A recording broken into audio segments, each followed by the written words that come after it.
Okay.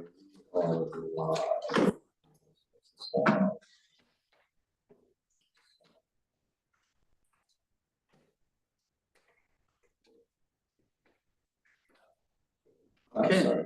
There we go. You just use the meeting. Is there no one in the meeting? Let me join. Hold on. We didn't get the things. Hold on. Let me get everyone. Yep. Thank you.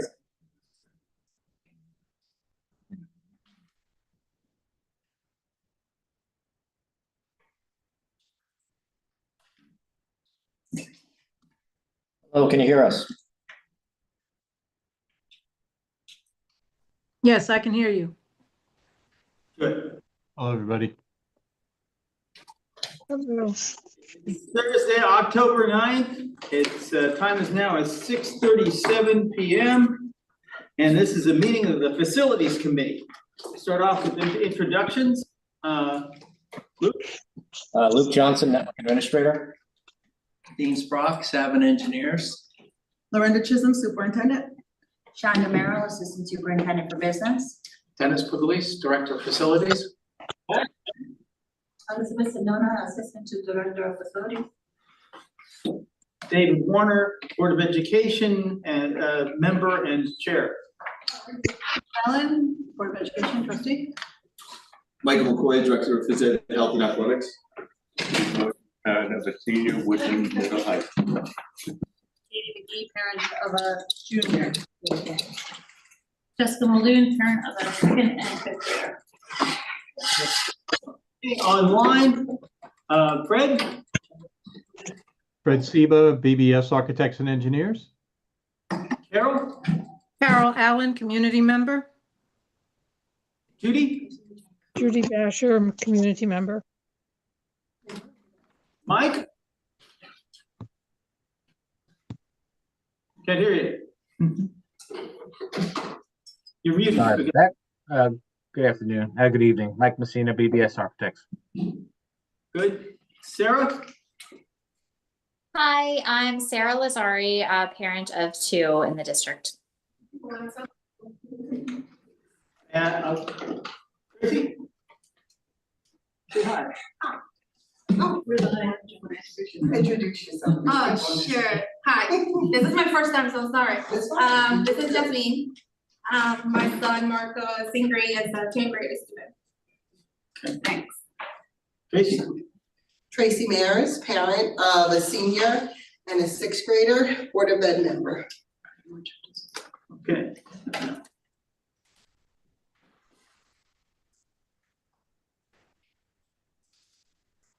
Okay, our first order of business is the tennis court ribbon cutting. Mike McCoy, could you bring up the flyer and take it away? Okay, sure. Push it.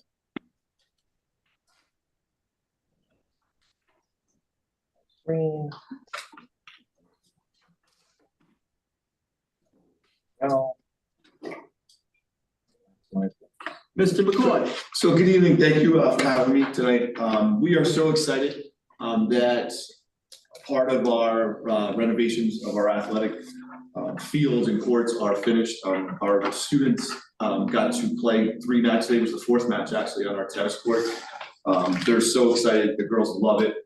They've been begging to get more practice time in.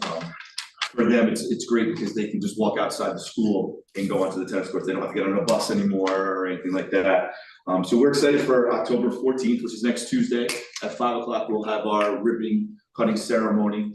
We also have partnered with the Harris Project, where they will set up, CODA will set up tables. We have students that are going to do some speaking also. There's some t-shirts and wristbands and things like that for everyone. Invitations have been sent out to the community. Flyers have been posted. We posted on social media today. We'll continue to do that through the next couple days. The weather is iffy right now. We're looking at, so we'll keep everyone in tune of what's going to happen on Tuesday. Great. I do have one question. Is there a solution for the homecoming event? Yes. So we have made a decision. Homecoming is October 18th, which was a week from this Saturday. We'll be playing our home game at Mount Vernon Memorial Stadium, which is a new renovated field For those of us that have been around long, in the late eighties, early nineties, that was the centerpiece of Section 1 football, where everyone played championship games and things like that. They renovated it 2 years ago. It's a gorgeous, gorgeous stadium. One of the semi-pro soccer teams plays their home games there. A couple of high school teams have played there this year and used their facility, so we're excited to partner with them and have our facility and have our festivities at that game also on the 18th. And it'll be 2 p.m. We'll be sending out communication to the community this week. Okay, so we've got the tennis ribbon cutting and we've got the homecoming game. Good. Anybody have any questions? Yes. I just have a comment. I think that we need to get input from all areas in the community. And ensure, even take extra steps to ensure that people who are not generally vocal, generally participatory, on their own right are heard as well, because they also send their children to this district and they're also affected by the decisions that are made. Specifically with tennis, because that's coming up very, very soon. I hope that we can take, what do you call it, push and pull information. I hope we can take extra steps with some of the pushing, whether it be phone calls, whether it be pulling community partners like TDYCC and AF Veteran on board to push our messaging out, even maybe the town board, if they can help, because it's a very, very soon event. And there are many, many graduates who either played on the old courts or had tennis as their outlet to get out of Greenburgh, out of Fairview. And I am gonna advocate for where I live. And that really have been for many, many years advocating for this court and for monies to be put toward this court. More recently, this committee took notice, thanks to Ms. Gabriella Barahona, and really focused on honing in money toward the court. But over the years, there have been many, many people, and many of them are from Fairview. So I just want to make sure they're also outreached to and also heard. Thank you. Okay, I'm thinking Sarah Bracy White. Yes, there's many, many. Did you email her? I'm sorry to put on you, but yes, there's many, many people. And you know, we consider ourselves being inclusive, but we need to sometimes take extra steps to, because when people find out about it and it's over, it's really too late and they can't get it back. And it does feel like certain people hear more. They're tuned in, and that's great, but for whatever reason, people who aren't able to be tuned in feel left out. Okay. And then I hear from them. So Tracy, do you have specific outreach? So I just suggested maybe TDYCC, AF Veteran. I mean, I think Lorna suggested Sarah Bracy White. I think the town, if they put out some information, people also often confuse the town and the school. But maybe if the town helps put out some information, maybe people will hear it and see it. You know, definitely post if you post it in blogs, that's helpful. But just Finer's on my CEC list, so he has it and often goes from, yeah, we have to push. All right. Are there flyers up at TDYCC yet? Not, how do we get them up by tomorrow? I sent them to them today. I know they have a pickleball team or group, not same sport, I got it, but maybe those people now in their older age playing pickleball, or maybe later, whatever, pickleball, maybe they used to play, I don't know, so maybe you should tell them. But TDYCC is pretty good at putting things out that we share with them. Okay. So I can follow up with Commissioner. Oh, I'm going to the library tomorrow. Yeah. Do you have flyers? The public library. Thank you. And I know Mr. Tokarski, who's our tennis coach, has a contact list with the alumni that has played here, and he sent them out because we invited them. Because after the ribbon cutting ceremony, our alumni were going to allow to play on the court with our students, and we also invited our boys team also on Tuesday, because the boys are in the spring. The one thing I did forget, and we spoke about this today, is the tennis courts are very fragile. So we're gonna ask everyone to stay off the tennis courts during the ribbon cutting ceremony, unless you have sneakers on. We'll allow, but it does, when we talked to the contractors today, they were telling us about the shoes, and talking about the maintenance and things like that. I'm looking at myself. We're appropriate footwear if you want to, you want to actually step on the court. Okay. So, Mr., I'm not sure if it's you, I'm not sure who to ask, but, the little corner that was pooling the water. That has been fixed and Oh, they taken care of. fixed it? Actually, we checked it after that rain poured and it was dried up right away, so. Okay, great. Yeah, yesterday it rained, yesterday morning, it rained all day, and It wasn't my help. I thought I was gonna have to go home, Dennis and I were gonna have to go to Home Depot to get a squeegee, and it was completely dry by noon. There was not a drop on the floor. Good.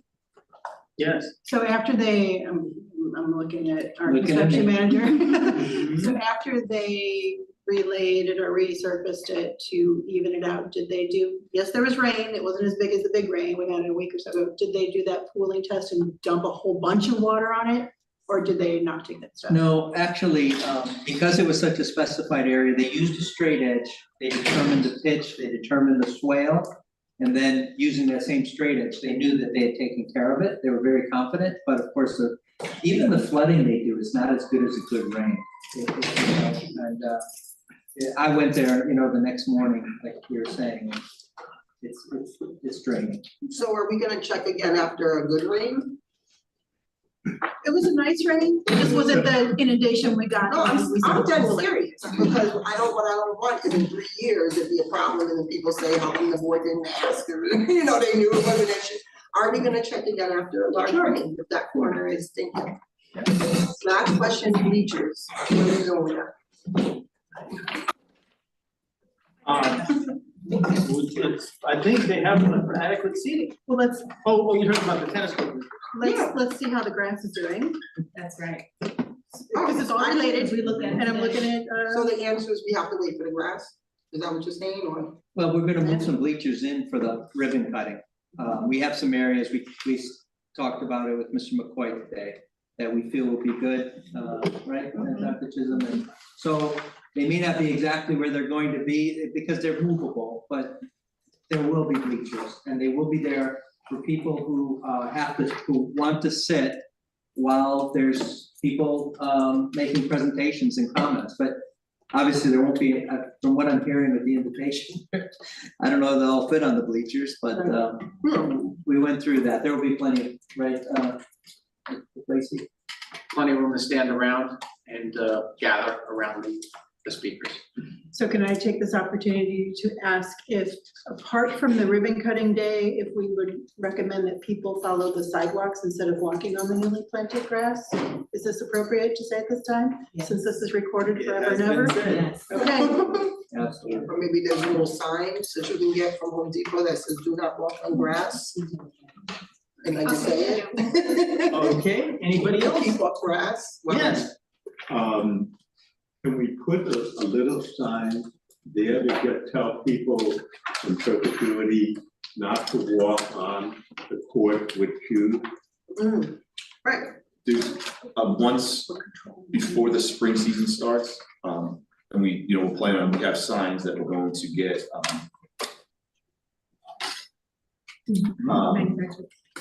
but yeah, the manufacturer with the word is looking for, with our logos on, with our logos on, that'll have the rules and things like that, like prohibited and stuff like that. So I've worked with 2 other school districts that have tennis courts, and I think giving me copies of theirs, so. That's the care of that. Okay, moving on.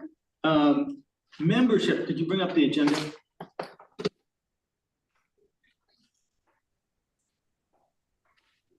tons of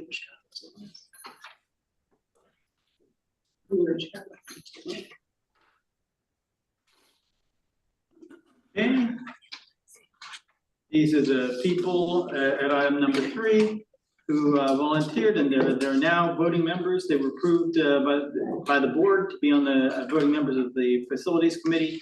Gabriella Barahona, Nicole Donnell, Megan Hack, Sarah Lazari, Alfonso Leonce, Katie McGee, Steve Morton, Jessica Molden, and Walter Simon, and of course, 3 board members. Okay. the budget and Board of Education adopted projects. This is a review. It's been up for several meetings now. So we're gonna look just basically at, the rest is for reference. We'll look at the items that are in boldface type. So the first one is a change order will be drafted for an additional fire hydrant along the eastern side of Wise Way within 80 to 100 feet of the mansion. We're determining additional costs and we're hoping there aren't any. Mr. Warner? Yes. Sorry. Are you accepting any new members or just close for the? If you want to be a new member, we'll put a new resolution on the Board of Education agenda and then we'll add you. Okay. Are you volunteering? Yeah. Okay. Thank you. Anybody else?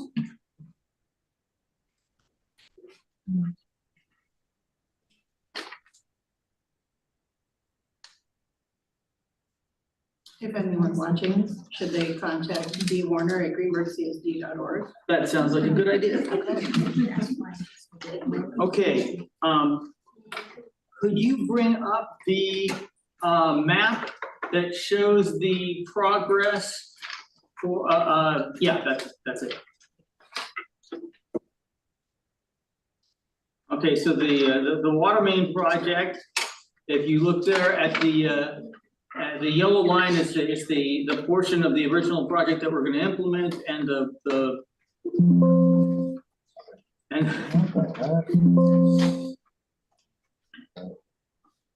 Sorry about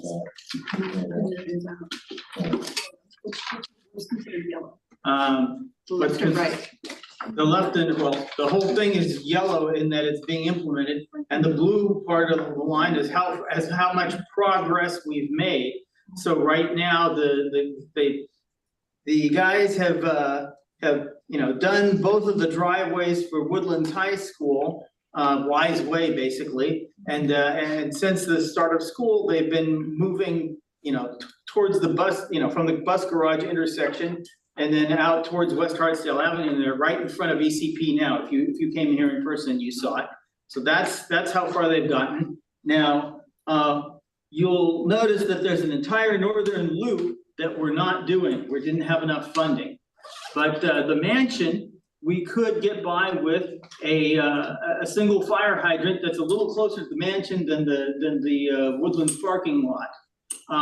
In which case we have a short portion that branches off and land somewhere near the mansion. If we have a lot of money, then it'll be longer and very close to the mansion. If we have a little money, then it'll be a little bit shorter, but it'll be close enough to where the fire truck can hook up to it. Dennis, you want to talk about where you consider? Yeah, I'll say where the cursor is, Luke, at the fork where you are right now, just bring it towards me towards me the other way, now to the left the other way, right about there, about where somewhere right there. Okay. Is about where the old tennis court is, the upper faculty parking lot for staff at Woodlands. If we were to take that where the cursor is and bring it towards Luke, heading towards the up that way, about right there is probably about where the fire hydrant would end up, give or take, that we're looking to propose. That's where that path is that goes from the walkway from the upper Woodlands staff parking lot So you to the said mansion The property. hydrant would go near the pathway, Correct. not on the road. Not on the road, but it's, So you're gonna create another line then, I guess. correct. So it would be probably somewhere alongside of, off of the curb, off of the parking area in the grassy area. If you're looking at kind of like the last row of spaces.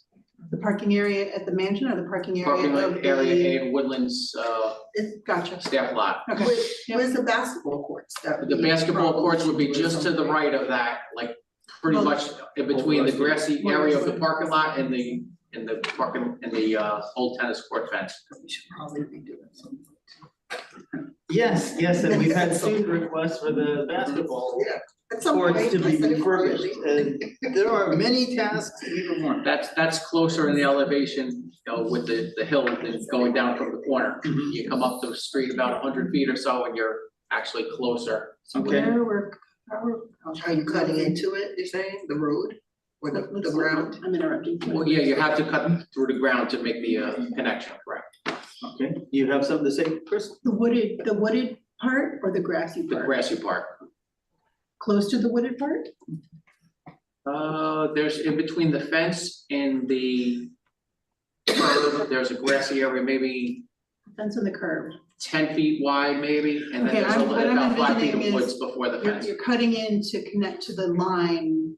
Oh, yeah, right, where the That's what road, I'm like, asking. say if you're on Wise Way, Yep. you're heading down Yep. the hill. Right. Just as you come out of the upper staff lot. Yep. Right at the crest of that hill, that's where we make the connection. Gotcha. Rather than go down I'm another thinking 100. like cross-country running routes and all this. Okay, you're avoiding all of Oh, that. yeah, correct, there's no Okay, disturbance there. and what do we do, what do we need to do in order to get ready for this? Is there some design work that needs to happen, or? We have to, request a change order from the contractor. Okay. We had discussed this originally down on the fork a little bit lower, but after walking the site with the contractor and we felt it would be a easier and better connection, get more bang for the buck if we were to come up and then cut over. Okay. Mr. Police, Yes, you gotta help me here. So originally it was planned a little lower down, so. correct. We were planning on putting a hydrant where the V was right there at the bottom of the road. So when that plan was made, nobody walked the area then? No, we did, we we were talking about making an additional hydrant, but you would have to actually drag the hose up, depending on how far up the hill we would go. Yeah, that's. This was just a better line, and it's more conducive to level, depending on where we would stop, the firemen or whoever's using Get the flow better. the hydrant isn't standing on a 20-degree incline. Okay, so we'll look forward to, yes. Is there any cost associated with the change order? Yeah. There's always. Yes. Yeah. There is money built into the project for such contingencies, but there is a change of cost. Yes. Approximately what? 20,000 possibly. In the full park, somewhere that's what the change order that we're looking at roughly, Okay, depending on what funds were. so we will look forward to this being fleshed out further as We wanted to get a little further into the project to see where we were. And we'll ensure that change order includes all the soft costs. Yes. Okay, other questions? Online, okay. Next, the existing facilities reserves, I believe you've updated them. Meryl, do you want to talk about that? So the existing facilities reserves are updated as of June 30th, 25. Our capital reserve at that time has $2,264,547. And our repair reserve as of June 30th was $1,331,645. Okay, and some portion of this is already, I'm using the word encumbrance, but is already dedicated to certain projects, correct? So the only amount that I'm aware of, I believe, was from the repair reserve since July 1st for $155,000, I think. Yeah, it's on That's page, for the- it's also on page 1. Yeah. But we didn't move it until For the track. January, July. Right, so this is from the audit? This is from our financial statements that were just approved at the board this year. Okay, good, so we'll start, so it doesn't necessarily mean that we have this much money available for new projects, but that's how much is in the reserve funds. Okay, any questions? I have to go back Yeah. to the water main project. So we're doing a change order now. The project is, how complete is it to know if other things might arise between now and the completion of the other portions? And what percentage of it is done? Percentage of the work, I think they said 60-something percent, Yeah, about 65%, I'd say. And that's where we're gonna probably hit problems. As we run the lines, as we go along. So that's why I'm wondering, why approve a change order now before we Hold on. know what? We have- I wanna I hear what was he in the says about middle. the problems. What's that? You said we're What probably problem? gonna hit problems, sorry. Yeah, this is a very old property. There's been a lot of activity on this land from the inception, so we're not sure what the contractor might run into. There might even be a rock shelf. So we just have to, we're trying to be judicious to get, feel like, okay, we're in the home stretch and we haven't had to use any additional funds. That's the approach. I give to be Keep this, of talking. course, Daddy. So the, Just a thank you. so I'm gonna hypothesize here. I'm guessing you guys wanna move forward on the change order now because now it's good digging weather. Is Oh, no, that- we were on hold for the change order. That's what we want to propose. We haven't made it official yet because we're waiting to get further along in the project. Maybe another month or so Okay. to see exactly So what's going now on. we're thinking of the idea, we're It's a getting projection. We have an ballpark idea what we'd like numbers, to do. but we're not. We're gathering our homework, Drawing up official plans. And this would be change order because it is within the scope of the original project. Yes. Okay. Okay, sorry. All right. Do you have a He question? has a. Yes. Do we have any idea or do we track the budget versus what we might think areas where there might need a change? Just to be proactive, so things don't get in by surprise. You're saying these are the things, but in this project, there's a possibility of A, B, C. And if we do, when we do this part, there's a possibility of running into rock water, A, B, C. So we have an idea that even though we have a budget and we're staying within the budget, we have an idea what areas that might create a problem in the future. So I'm just saying, is that something part of the regular analysis of budget performance or not? If you do, we do I something. would say it would be part of the bid process, if they're building a contingency into the. Mr. Messina could probably give a good comment on that too. Mike, do you hear the conversation? Yep. Great question. We do plan ahead for such things with contingency money that we put in the bid. So for example, if we know in a job we have asbestos abatement, but we can't quantify the amount based on the reports we get from the environmental consultant, we'll guess at a ballpark number to help cover those costs should they arise. And then whatever's not used in that contingency gets credited back to you guys as a deduct change order at the end of the job. So we do think about stuff like that. And in this project, there is an allowance. It's not a very large allowance, being that we were tight to the budget, but there is some allowance money in there, as well as the contingency that we set aside at the beginning of every job for construction contingencies. So there is some protection there as well. Thank you. And what sorts of problems are you likely to run into? Is it, as I'm thinking, you dig and suddenly you hit something, and so you won't know until you've gone the entire route? That's kind of it. You could hit a pocket of underground water or a stream that now you got to de-water, and it's just something you can't quantify or forecast. So that's the kind of things you'll come up with. Okay, so we're looking towards the end of the project. Right, but we can ask the contractor to Dennis's point now for a proposed change order for that additional hydrant.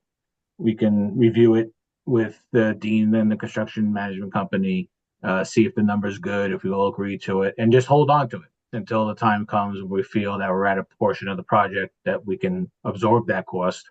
And then we can go ahead in front of the board and present it and have you guys approve it and sign off on it. Good. All right, any other questions? Okay, moving on, project status to be updated monthly. We have tripods in each of our schools that we put out before the budget, and we'd love to display up with all of our facilities projects. And on those tripods, we have a schedule that is mostly equivalent to what we're going to look at, the BBS status report, that just lists the basic dates when we expect things to be done. So it's time for us to update that. So we need to, do a little work. Just letting you know. Can I ask, Yeah. and I can, maybe I should check before I ask, I'm sorry, if I need to just stop and check, let me know.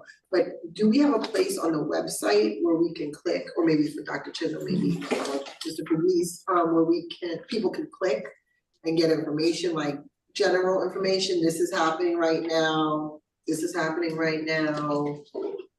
Typically on the facilities website, we have the building condition survey. It lists all the projects and we just updated it. No, I don't mean like that big. The traffic warning. Document, I mean, like, yes, the traffic warning is good. Right, so that's the spot. Okay. But, to your point, Tracy, I mean, we on this committee get your documents from the drive, but the, PBS project status PDF, that be put on the website every month? The project status, basically the project status. Yeah. You're referring to this one, right? Proposed Yeah. project status report. Yeah. That is perfect, okay, I'll check. This is there's a, I'm looking at the video that was created for the budget process last year. It's great. Which includes some before and after shots. Right, so do the pictures as well, okay. Yeah, I just like to follow up on what you said, that we here are knowledgeable of what's going on. The thing is, the average taxpayer needs to know what's going on. And those simple things, like without going on the website, simple things like that, pictures of all we have, that should be in every school.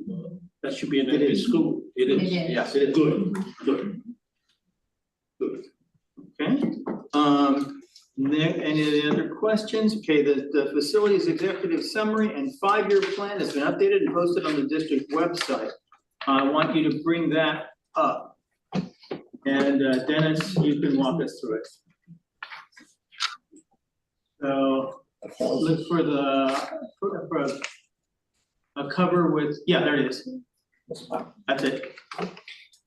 Okay, so we took our building conditions survey and prioritized all the items and figured out which ones had been done by various projects. And there's been a little bit of work since 2023, which is the last time we'd updated it prior to this. So Dennis, you want to talk to? Yeah, so if you were to, this is the executive summary, the 5-year plan created by the architects.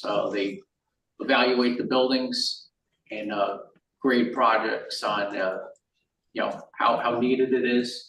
And there's the document's 30 something pages, I believe.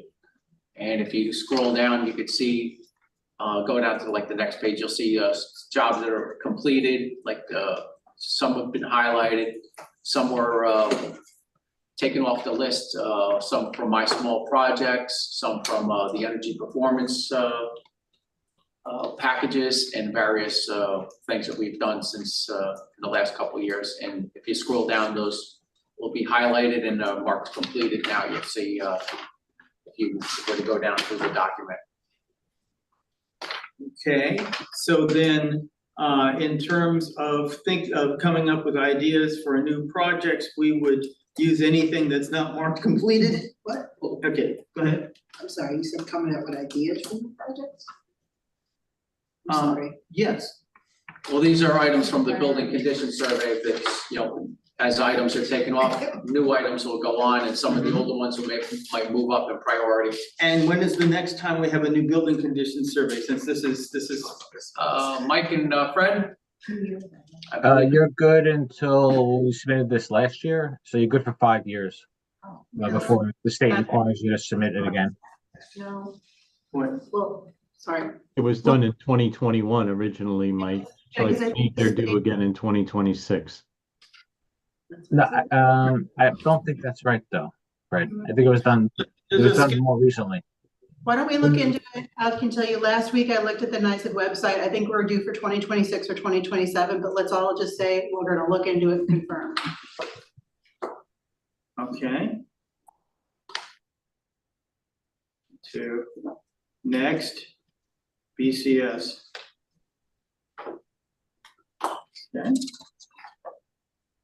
All right, so that's a step in terms of being prepared so that we know what still needs to be done and what has been done. And we can figure out from you have higher priority items like the year ones versus the year 5, are less, urgent. So we'll probably try and look at the things that are 1s and 2s for our next set of projects. Okay, so that's incremental progress. Good. Any questions on that? All right. And I believe we're now ready to go over our project status. So could you bring up the BBS report? And Mike, take it away and make it a little bigger. Yes. Well, Mr. Messina, you talking about Mr. Messina? I know you're the first name of all these folks. Yes, Mr. Messina. Thank you. You can call me Mike, that's fine. Thank you for making it larger. So, the first project, the security vestibule, substantial completion was submitted to the state back in July, end of July. And project closeout is underway with the surety company. I believe all the items now have been completed. Yesterday or today, they were all back there just to do the film on the windows, and everything else has been completed 100%. Any questions there? No, Okay. I'm really pleased that we finally can get in the front door. Yes. With years. Okay, thank you. I'll skip over the water main and fire hydrant because we've kind of talked about that already. Unless Dean, unless you have anything else you want to update on that project. Hold on a second, there was a comment. I'm sorry. Sorry, I just wanted to ask, do we know, it's been a little chilly, although it was also very hot. Have they turned the heat on in there yet to see how that? The heat hasn't been on there yet, no. Okay. We'll get down to like 40 something this week. We're trying to save some money here. Yeah. Good stewards. Yeah. Okay. Go ahead. Yes. So the water main. Dean, did you have anything else you wanted to add as far as the construction update for that? No, Okay. I think we covered it, thank you. Okay. The next item is the tennis courts, which again, we talked about, so I'm gonna skip over that as well. The running track, the only 2 updates I have for this is that the ROSA will remobilize to start paving once Land Tech completes the field turf replacement and demobilizes this week. So I believe you should see some equipment showing up next week for that. And Dean, you can fill in whatever gaps I missed with that as well. Sure, yeah, I'd like to give an update on that. It was nice that Land Tech actually finished a few days sooner than we expected. What was difficult was that the ROSA had anticipated some overlap and they just weren't able to do it. I mean, when you're doing a turf field, you're all over the place, you're bringing in the materials and so forth. So as a result of that, the ROSA has now given us a schedule. They've laid out the sequence of what needs to take place to get the track to the point where it's asphalt and ready, after the curing time for the surface application. And right now, we're looking at asphalt being completed on the 23rd of October. So, and just so we all understand it, it's nice to think that they could just go in there now and start paving the track. But what they're doing is, like I said, sequentially, is they have to get the 2 lanes added, then they have to put in the fence post before they pave. They pave around the fence post. And so that, is gonna require some time. We have the schedule. Would it help? Would you like me to give just a couple of milestones? Sure. To get in sequence? I just sent these to some important people today, so let me, So you said October 23rd for the asphalt to finish. Is what you're about to tell us is the step-by-step, like how it works? Okay. yeah, Okay. if that'll help. Thank you. Yeah, no. Okay. Before you give us a step by step, just help me understand, I just referred to the fact that it's gonna be in the 40s at night this week. Is that an issue? Not for the asphalt. Everything is moving ahead and we're confident that it's gonna go in. Okay, But for the surface, you know, like. That's the part we need to. okay, go ahead. So, they have, tomorrow they'll be completing the runways for the pole vault and the long jump. Those are areas with, and also for the high jump. So we call that the D zone. So if you take an oval and you put a rectangle in the middle of it, you have like a backward and a forward D at each end. So that's. There's enough space for that since we're adding lanes, because we're adding lanes to the track, right? To the outside of To the the track. outside, and so there's enough space for the pole vault and the D. The D zones. D Because it's in zone, the- I know you. Yeah. So we have enough space. Within the inside. oval. Okay. Yeah. Alright. There's a need for them to install a concrete curb in front of the bleachers now with the expansion. So that's gonna take some formwork and pouring, but that'll be done by the 13th. They saw cut around the current asphalt to get a clean edge. They're adding the additional lanes. On the 17th, they will have the fence post all installed around the track. And then the additional lanes will be initially paved on the 20th. Then they do a complete cleaning again and they apply a tap coat. So now we're putting a complete finish surface on the top of the entire track with, you know, all 8 lanes. And so on the 23rd, that asphalt install will be complete. The asphalt needs to cure for 2 weeks before the application of the surface. That brings us to November 6th. Okay. So just so we're all clear on that. Just to finish out the schedule, then they can go and put the fence fabric, you know, on the fence. That'll be done at that same date. And then gates and cleaning up topsoil. They expect to have their work completed around the 15th of November.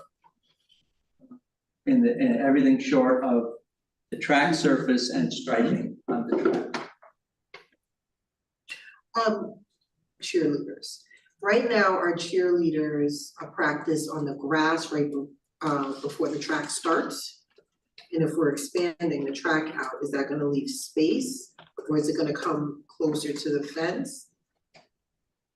Where in the Doesn't oval? affect it at all. Doesn't Okay. affect it at all. And then,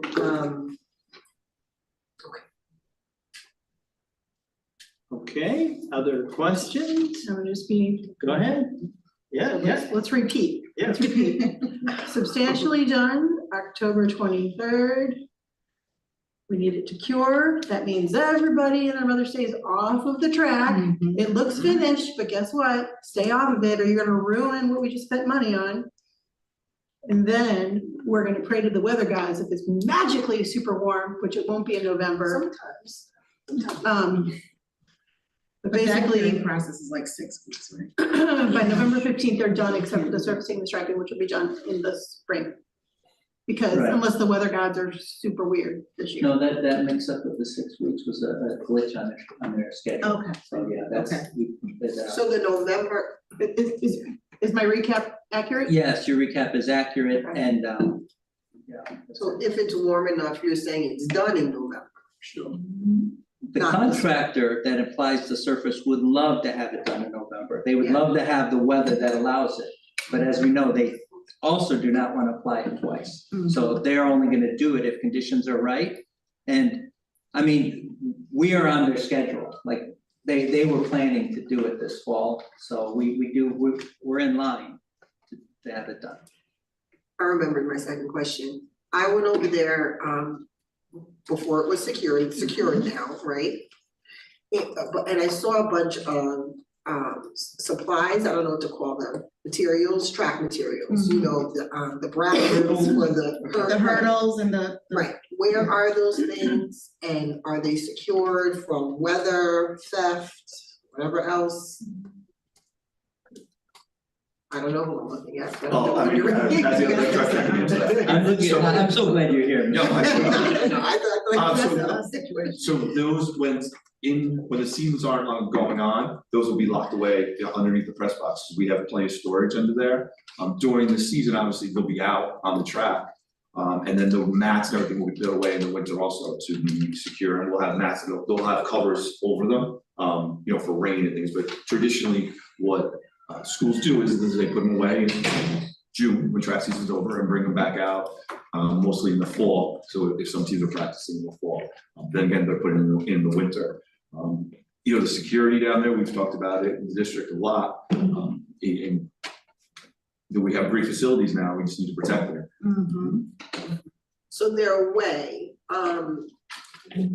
now, so no contractor, listen, we've had, and people think I'm being extreme, but Mr. Warner witnessed yourself, someone loading up items over when we're doing the mansion work into their truck, right? So we've had people, I don't know if they were builders, I don't know if they just had a truck and wanted to come load up items. So everything is away and secured. No, everything is out. That's not away yet. So when I went over there this week, those things are still out right now. Shrimp wrap, yeah. Right, with shrimp, yes, the shrimp, whatever. the Shrink wrap, yeah. Along with even the roasted supplies are still out there too, so those things have not been put away. Okay. What happens if they do get stolen? Everything.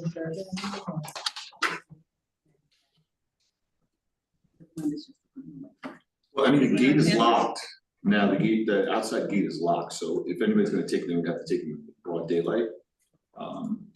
But, you know, We will thoroughly investigate as we've done with other security breaches in the area. And then not tell us what's happened since. But I'm sorry to bring up difficult questions, but it does, okay, let's move on. Move on. Just one other thing with the track, Dean, I don't know if you wanted to talk about the schedule in case they don't get to do the surfacing this year. I saw there was something that came out today about the schedule for that being, I guess, May of next year. Yeah, thank you for bringing that up, Mr. Messina. That's where the contractor has put it on the schedule, if So they we have have to a go. place. Because, and that's based upon weather and their experience. That's when they expect it would be the window that they can lock in with the installer. So whenever they do lay the surface, what's that time frame look like? I lay it today, and how long do we have to wait for it to cure or settle or? We talked paint? about that today. It's really not that long. I believe, I think, 24 I hours. believe Yeah. that it was a 4 or 5 days process to lay the material down and the curing. And then paint after that? And then it's another day for the lines, The I lines, yeah. believe, and then So it's let's call another that day. another Yeah, 2 to it's 3 roughly days a week after and that. a week, give or take, Okay. week and a half, yeah, with the curing. And whichever we know, whether we know it's this year in November or next year May, you know, we should get a committee together sooner than later to plan the opening, ribbon cutting, big thing, like not a week's notice or several days, so that Next enough one. people, what? I'm projecting the fall, because if we're looking at May, we're losing, let's just prepare people. Let's just prepare people mentally now. We're losing the May season because fall, spring sports start in late March, early April. March 16th. Right. So there's no flag football. Right. We need to tell people ahead of time. Yeah. And Mentalize of course, ourselves. we've named the field after Edward Eller. The board has passed that resolution, and we need to put up a plaque. Could you bring up the inscription? So we're possibly looking at next fall to do that. The family is elder. And that's what, so I don't know if we want to. We can talk about. Edward this Eller. in case we're trying. Uniform. In honor of Edward Eller, 1928-2017, who served as the first Black superintendent of buildings and grounds for Greenburgh Central School District, 1978 through 1990. Together with Pat Capone, he built and maintained the field for the students of Woodlands. Veteran, patriarch, and deacon, his wisdom and dedicated leadership benefited both Woodlands and the greater Greenburgh community.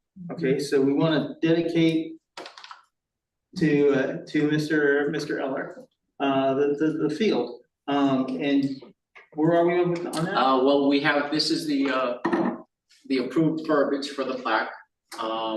Did we order it? I'm in the process, I have the 3 quotes, I'm creating the purchase order now. And we have the approved, verbiage for us, that'll be fabricated shortly. So could we dedicate the field to Mr. Eller prior to the field and the track not being done yet? Like do it from, you're making faces, but do it from not necessarily on the field, but do it from, I don't know, the roadway and have a ceremony. It's not done, we can't be on it, but we're dedicating it, or is that kind of suck? I don't know. I think with the dedication too, it's important to include what the families does, because the family is trying to travel for it. One, because of the age and sometimes the physical condition of the individual, it's gonna be too cold. One of the things that they thought about was the spring, when both the track and the field are done, there's no longer construction zone. So you get the full feel of the ribbon cutting, the view of the field and the track, and so that'll be a part of the publicity. Okay. There is a 4 to 6 week lead time for the construction of the plaque also. Oh, really? Because it takes a month or so to create. Is it, what is it? Is it in the ground plaque? Is it Well, it's somewhere? gonna be a plaque that we could mount either on a piece, on a stone, a piece of concrete or something, but it's a thick metal plaque. So what are you gonna mount it on? Or how are you gonna? Or we decide, I would suggest probably a rock or probably They usually put it on a big rock. on a boulder, Right. on a boulder, you On a know, boulder. or I think that looks better than a piece of concrete myself. Okay. We can have that good What the press discussion. box looks like, and then it's probably gonna be too hard to see from that anyway, so. Okay, other questions? Okay, go ahead, bring the report back. There's some people here that are.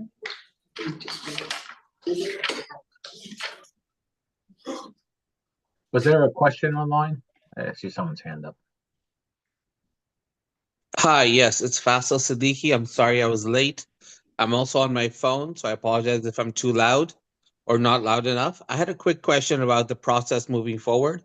I just want for my own understanding to know that basically 2 weeks for the asphalt, and then by mid-November, the turf would be placed on top of the asphalt if curing and everything goes according to plan with regard to the weather, correct? Yeah, so, yeah, it would be, right, mid-November, if So everything was ideal, right? Because the 6th is the first that they can, the 6th of November is the first day that they can potentially begin putting the surface on.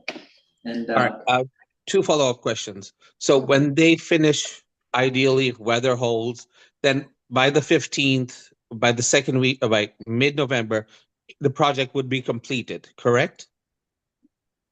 If everything works well, perfect. yeah, Yes. right. You said Right. yes, right? Okay. Last question. If it rains, after they put the asphalt down, that would impact the curing, and they've put contingency plans in place for that? They would love to have it rain. That actually after helps they the put curing of the asphalt blacktop. on. Yes, the curing of the asphalt is accelerated by that. All right, great. So I did not know that. I thought the exact opposite. So if it makes it curing faster, if it rains, Right. would the possibility, have they planned to maybe move it up earlier? The only thing I'm thinking of is, we mentioned last month that we would like this project done this year, just because we want it completed, right? It's something that can be done. It'd be great. Have they, like, basically I want to know if they have contingencies in place for all different scenarios. And ideally, if it rains, it helps. And moving forward, hopefully we can get it done by the 15th, correct? And if it rains before that date, it doesn't help. So, you know, or it's a catch-22. All right, fine. Yeah, but yeah, and this contractor is one that they'll keep going. Like they're not gonna say, oh, I didn't say I was gonna give you this until this date.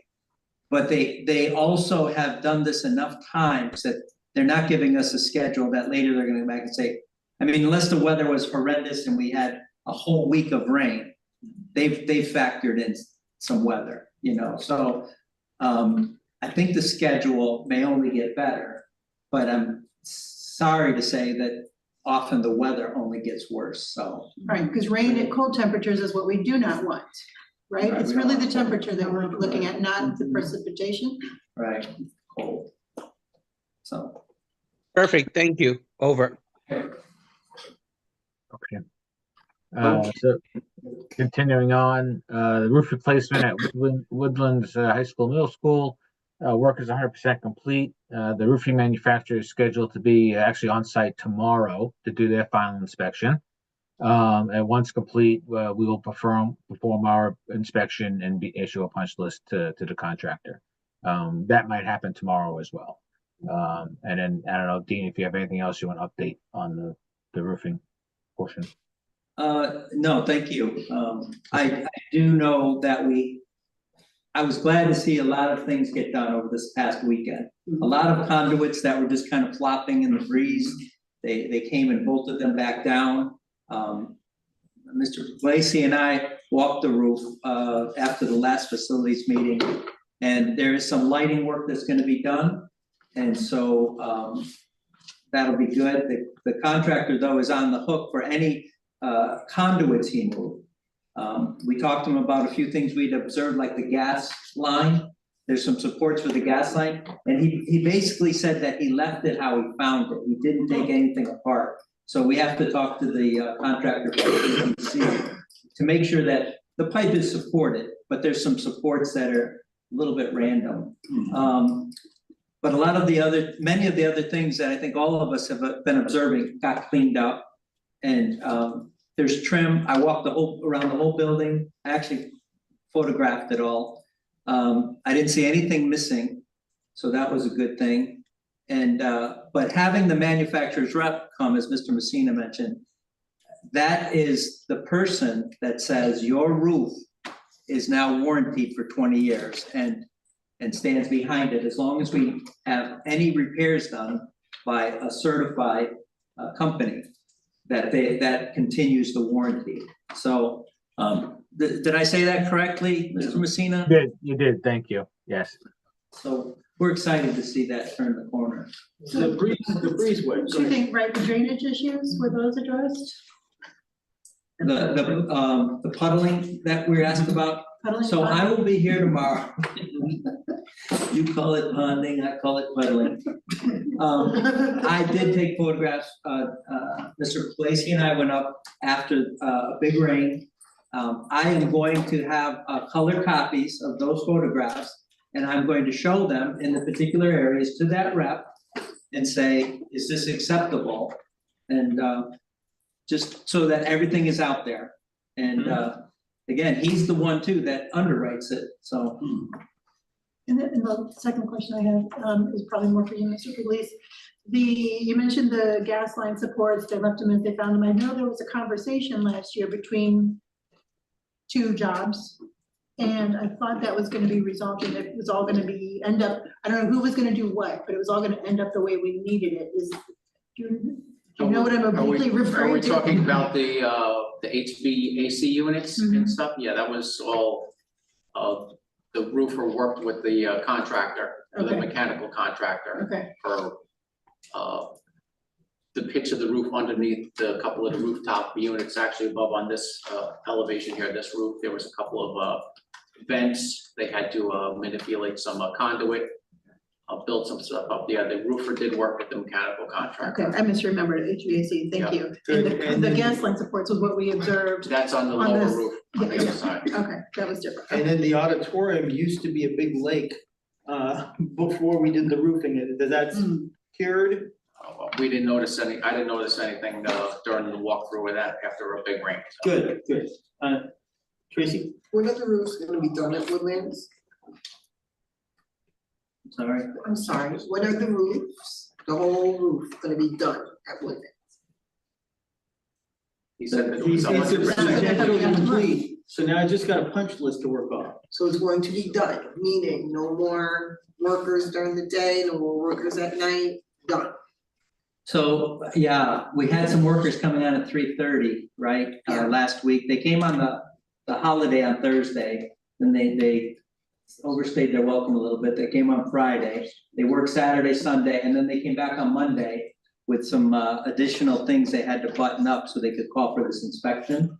So the next step, as Mr. Messina mentioned, is that BBS will also soon, maybe even tomorrow, be doing their punch list, their list of things the contractor has to do.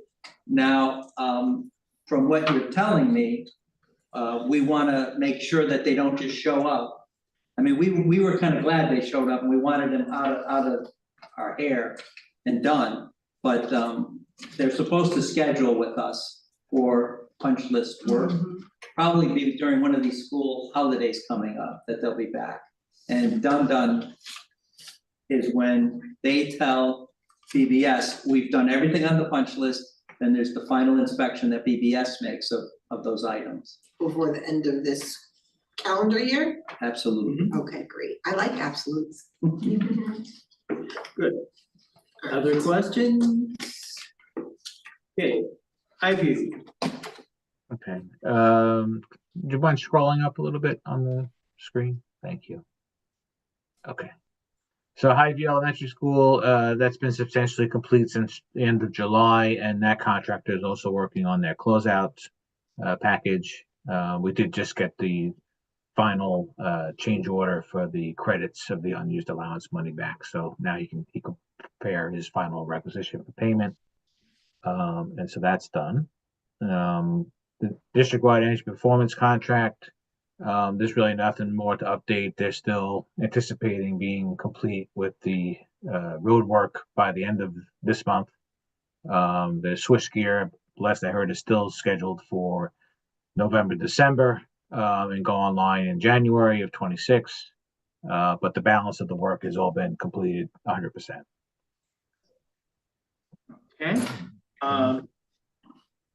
The battery energy storage system, there was a proposal that we enclose it in concrete, but it turned out to be too expensive. Walter, have you had any luck finding a cheaper solution? I spoke to Mohammed Payu. He served on the planning board with me. You probably know him also, but he's the chief engineer for the Parks Department from New York City, and he's responsible for building all the bulkheads around Manhattan. Did you see those parks all around Manhattan? He's responsible for building that. He's an expert on walls and retaining walls. That's what he does. He's an expert on that. He also responsible for building the tennis stadium. And so he is a highly respected chief administrative engineer for the Parks Department. I called him last night because he was my next door neighbor for about 17 years. I called him. And I said, roughly, what, I didn't have the dimensions in front of me. So we estimated and say, if you build, I said, well, about the size of a sea container, and you build a wall around that. And so he came up with a calculation. Okay, you build a wall 48 feet by 16 feet. That'll be enough for a sea container. And if you build it 8 feet high and 1 foot thick, he said that you get everything for $200,000. Now, $200,000 is still a lot of money, but more importantly is why did we get an estimate that's 50% higher? That's my concern. You get an estimate that's 50% higher. 200,000 is still a lot, but you should not. So my question is, you know, on this one item, we're getting an estimate that's 50% higher. Is that a indication? Just one point that's unusual, or is this systematic of our bidding process? That's the question. How do you get a quote? Assuming it's the same size. I know it's 11 feet tall instead of 8, so that's a little bit. But the main thing was that we had, they required two doors that had like 4 hours, could withstand the fire for 4 hours. Yeah. And I asked, could we get away with one door? And they said, no, and we went on. Okay. And here again, we are building a Ferrari where a Chevrolet will do the job. That you do not need a fire door, you need offset entrance. That's what all the other battery storage facilities are doing. You have an offset entrance this way with walls, you have no doors. This offset entrance, so the fire door and everything, I don't know where that specification came up with, but that's not being done in any of the battery storage facilities that I'm aware of. Okay, so I'm questioning why is the state regulating that? And other is, no, and just think about what we say. It's okay for a fence to have nothing, but for firewall, but for brick concrete wall, it has to be 11 feet high, has to be 5. That doesn't make sense. So here we say that a fence is good enough, but a Ferrari wall is required if you put up a wall. So that whole logic it just doesn't make sense to me. So I think we need to think about that before we put up that. It just doesn't make any sense that the state is saying that you need a structure like that when they say it's okay to put nothing.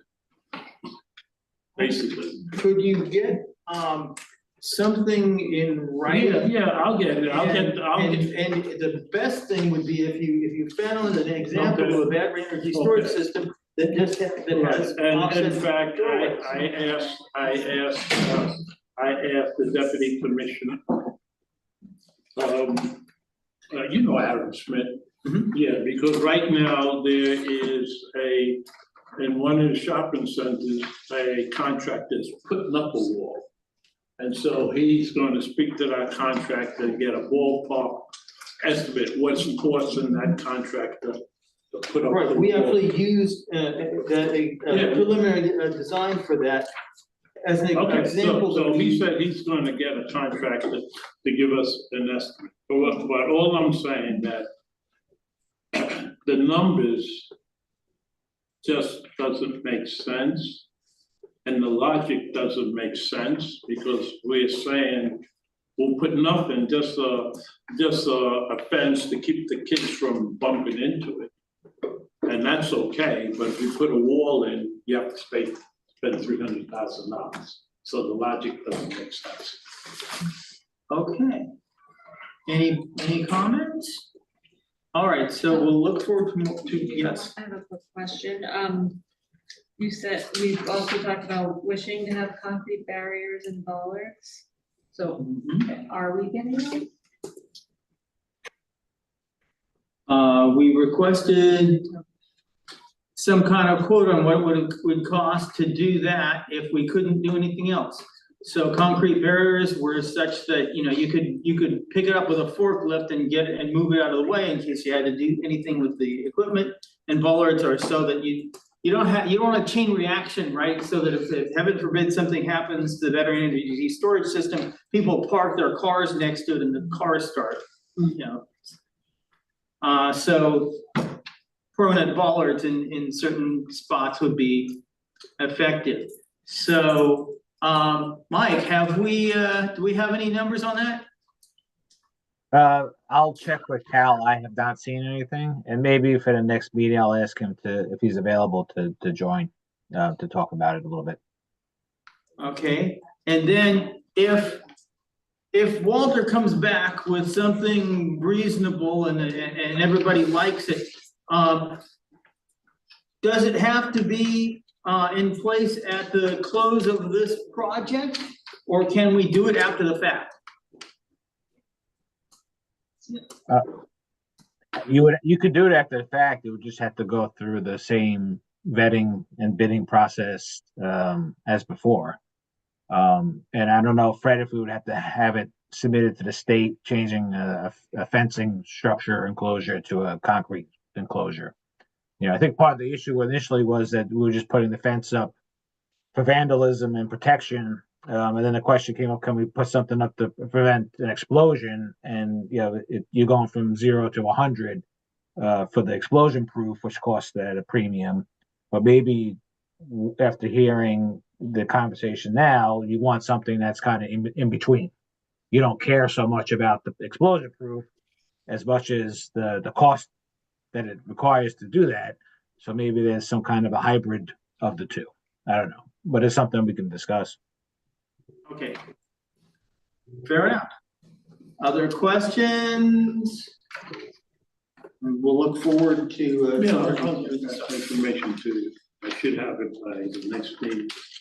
Okay, roof replacement, Highview. So the next two roof replacement projects, Highview and Jackson, they're currently out to bid as of Tuesday. The bid opening is scheduled for the 30th of this month. And so far we've had a nice turnout, believe it or not, on contractors that picked up the job. So that's a good thing. So we'll keep monitoring that. Questions on that? Okay. I think I might do it on the next page.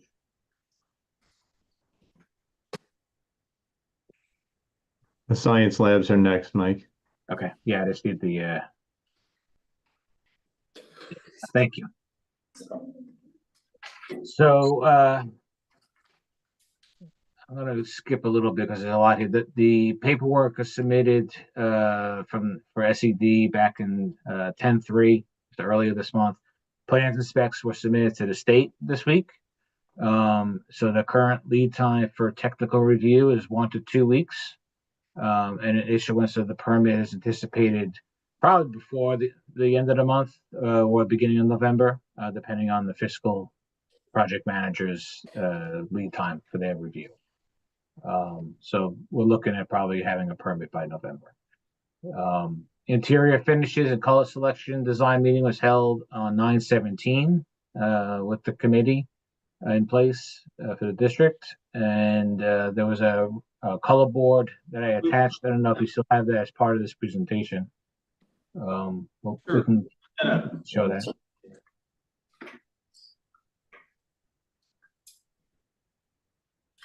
What is it, sorry?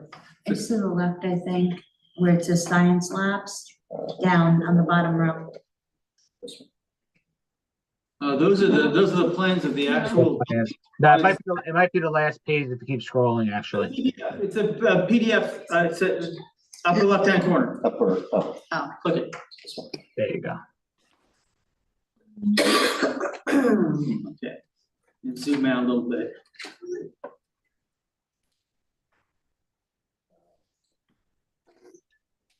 I don't know if you want to give a macro view just to give a general feel for it. Okay, thank you. Yep.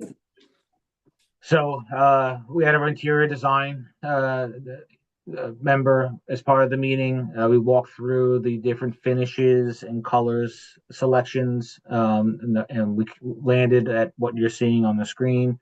So a lot of greens and grays and whites to match what the school colors and themes are.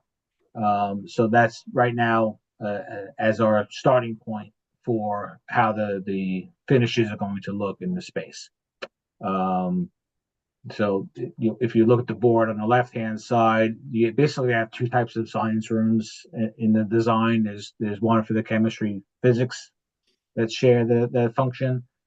We have a separate lecture and a lab area with a fixed casework.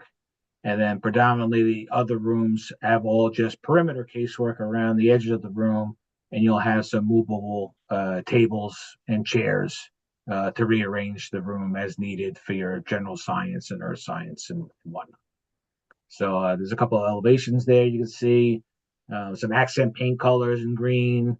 We're kind of reinventing the way that the room is laid out for the general science rooms, and then you're going to have a smart board that's now on the hallway demising wall. So when you first walk in right now, the rooms are set up long ways, north-south. They'll actually be teaching now east-west if you're looking at the plan. So the corridor wall will have the front of the room feel to it, which will have some marker boards, smart board, some more casework around it.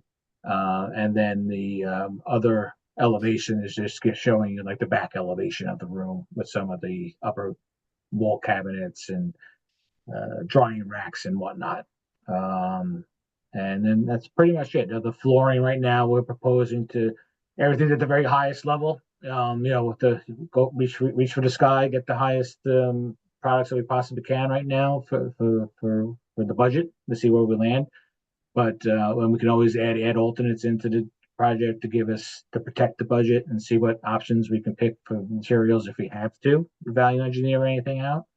But you'll see there's epoxy floor being proposed in the rooms, which is nice. It's a seamless floor. There will be some VCT in some of the spaces, as you see today when you walk to school. The entrances are getting changed out per code, so we have to swing the doors out into the hallway for predominantly all the rooms, except for one, I believe, because they're all over 1,000 square feet. So those entrances now get more pronounced. It just make it feel different than the rest of the wing does. It's just something that we have to do as we're touching the spaces to try to make an attempt to make things compliant, where they were non-compliant before. And the casework right now it's proposed to be a painted metal with an epoxy top in gray, so a white base cabinet, white wall cabinets. Very clean, modern, more industrial feeling, more technical feeling than your traditional science rooms are. But again, if the estimates come in and we're too high, we're over budget, we have fallbacks. There are other options that we can go to that are not as expensive. But this is the top of the line, shoot for the highest budget that we can get. And I'll talk a little bit more in a minute about the budget and the next steps with that. I do want to share that when we did the design team meeting, Ms. Citro, the lead science teacher, was also in that space. And so we all as a team, was probably about 8 of us, walked the classrooms to see where things would lay out.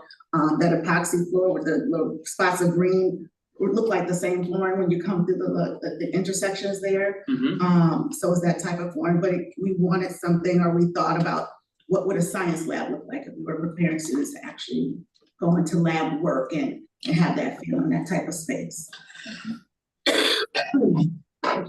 Did I understand?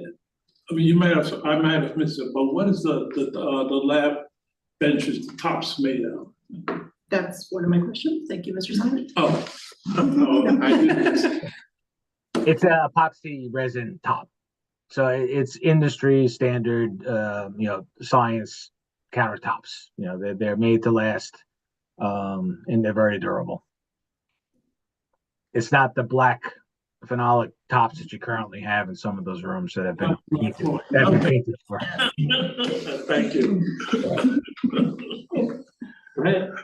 But can I follow on that? Because Mr. Simon, I know you're a scientist, so maybe you can explain. In epoxy, if you're doing like experiments, and I don't know if these are just the regular lab tables or if this is where the physics stations are and the chemicals will be worked on, like would the epoxy create any sort of weird reactions in the experiments? Do they need like a stainless steel? No. Epoxy, this is very stable. Okay. Okay, And then very durable. Okay, and then my other question is, this is great interior design. I have 2 questions. One, looking at the eye wash section, you've got ceramic tile in there, but Mr. Puglisi, going back to the epoxy thing that we've been doing in bathrooms, we've been doing that on the walls and the floors. Is there why ceramic instead of the epoxy on the walls in there? Cost effectiveness or? It's just where we had landed when we were talking about the design and what we've done in the past, and it seemed like everybody liked that look. And you only have that in 2 of the rooms. We could do something different in the finishes there, but it is more cost effective to do tile for sure. And I'm just thinking, if it's tile like in our bathrooms and we have grout lines to worry about, and I'm just thinking the epoxy might be easier to maintain over the long haul. I think that the use for that little pocket for the shower and the eye wash, hopefully you never have to use it and it just looks pretty. So I really don't see much abuse or anyone going in there or any kind of maintenance with that, but we could talk about that when we get to the estimating portion of the discussion. The last thing I'm wondering, again, this looks like a lot of interior design, but I see we've got fume hoods, all of that. Is that included in the plans and pricing separately, all the science gear? So great question. All the fixed casework, including the fume hoods, is part of the project and part of the budget. Anything that's science glassware, for example, student desks, teachers' desks, anything that's what we call furniture, fixture, and equipment, FF&E, that is additional cost to the project, and that we discussed already at the last meeting, would come out of a separate budget that you guys determine on what that would be if you're going to spend money to change your glassware and et cetera. Okay, I'm gonna need to digest what you're saying, because I will probably need you to repeat that last part. You're saying all the science stuff will be in addition to the project? Because when I hear we're doing science labs, it's because we're adding in the science equipment, not just revamping the interior design. It's all the fixed casework and the utilities that are associated with that. We don't budget for glassware, for example, the beakers, the Bunsen burners, all that stuff. That's not something we typically include in our estimates for that. A lot of times. Goods and the venting, again, I'm not a scientist, what do you call the big tube that comes along and you move it around to get the fumes out? All of that would be included in what you're doing, right? Yes, the fume hoods area, if you're talking to that specifically, where you go and you're doing experiments and you have the negative air and it vents to the roof, yes, that's included in that. Because I know we had, when we did a walkthrough a year ago or so with a scientist from a local company. They were asking for vacuum, which is different, right? You have the ability to have a spigot and you've got a centralized pump somewhere and you can use the vacuum to be a local effect on whatever experiment you're doing. Did we end up doing that? So, no, good question. The vacuum portion of it, it was discussed early on, and then it kind of went down and dwindled down to just 3 locations. We're trying to find out if the fume hood manufacturer can provide that at the fume hoods, which is what we plan to do, and it's in the minutes that way. But it may fall back, and it may be cost prohibitive to do that for just 3 locations to put a central system in. Where you go back to what you're currently using, and your lab technician was trying to explain it, but I guess you have something now that you're using currently for the times you need to do some kind of an experiment with the vacuum portable unit, to speak in layman's terms. Just got a question here, just for clarity, that we're glassware, the chairs and the teacher's desk, that wasn't included in the budget of the project, just so. As far as what we're seeing in the picture, glassware, teacher chair. And students' furniture. And student desks, so not the, let me go back to that picture, make it Lab big. tables. With the exception of the lab tables, that would be included. So we're looking right? at what looks like an X, right? In the upper top portion of the picture on the left, for example, that's not included. Correct. The seating, the little quad stations of student desks, no. Okay, student quad stations are included. No. And we'll work with procurement and Dennis and the rest of the team to help you select something and get quotes from the vendors for that stuff if that's something you want to pursue. But it's just not typically any of the FF&E portion of a project is usually owner supplied. It's not part of the. Right, just so when the buildings are doing their budget planning, maybe they can include that as far as the regular budget is concerned. Thank you. Carol. Carol Allen. Okay, yes. I think I heard us say that we were looking at the top of the line items to try and get the best possible. And if we had issues, we would go for a lower quality items. Given that things always end up costing more than you expect that they're going to, I would hope that we would start our plan with a more intermediate quality. So that's a great point. We do think of that early on. And which kind of segues into my next discussion, if we can move on from the finishes for a minute on this slide. If you want to go back to the project status, I can talk a little bit about that, and it might answer your question. I think Mr. Messina, one of the questions that came up in that planning meeting was about purchasing materials for the second phase of it. When would be the best time to do that? Those type of things. If you can share the conversation or the response when we're thinking about phase out and the cost of materials. Absolutely. So, so the next steps, right? We're up to the state. We're getting the permits now for the design that we did. You just hired a new CM. He was introduced at our last design meeting. We sent him the plans and specs just this week as well for his review. And they will do a construction estimate review on the job. And as part of that, we've asked them to do an estimate. So it's like a checks and balances. It's a let's see what he's coming back with as far as the current rates of things and the cost of things. And then if we have to have that discussion, if we see that we're severely over budget, we could do what we call value engineering, where, okay, we can't necessarily afford the epoxy floor. Let's leave the epoxy floor in as an alternate, but let's pick a VCT tile in lieu of that we know is going to be cheaper, just as an example. And there's several other things that we can look at if it push comes to shove to do that.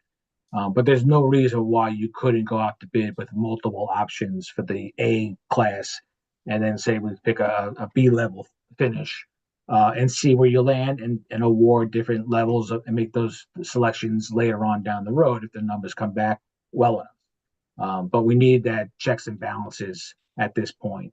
So I'm forecasting, I've asked them to let's see what those numbers come back at. We'll sit down, we'll review it, and then we'll get involved with the team again and make other selections if needed, if we find that we are over budget by a significant dollar value. Keep in mind, this is now based upon when the work's going to occur. So we had that discussion as well. You're looking at really a 5 or 6 week window of time in the summer. So you're going to be paying now premium for double shifts or 3 shifts, 24-hour shifts potentially to get the work done in that short window of time. So that's going to eat into that construction budget. But they'll do their diligence and see how much work can get done with so much manpower, and we'll have that discussion with the CM once the time comes to see where that lands. To answer the other question that came up about the owner portion, the FF&E, it's probably best for value engineering and for economy of scale to order, if you're going to order all glassware, to do it on the end of the second phase or ready for the second phase so that everybody gets new stuff at one shot and you're getting a larger bulk order placed, than to probably do it in piecemeal, do one half of the order for 26 and one half of the order for 27. So that's something that we've talked about, and we'll work with again, the superintendent of business and see, what their budget is, what the proposals are coming in at, and see what's the best plan of attack for doing that, and what wants to be tolerated, if you want to wait that extra time to get things at an economy of scale. I hope that answers your question. Go ahead. Okay, when is the projected start for this? So I think the second week of June is what we had talked about, but that's really for getting the rooms prepped for abatement. It's not to do the abatement necessarily, it's to get the rooms prepped for the abatement. Okay, I'm just looking at the region schedule and just kind of seeing after the week of the 22nd, it's much smaller load of regions. So just kind of the building. Okay. And then keep in mind too, the staff needs time to pack up everything as well. So that's going to be probably before then. It's probably going to be the beginning of June to start doing that. I would suspect to give them time to pack up everything, box everything up, and move out of them starting that date. Okay. I think there was a question last time about the gas lines.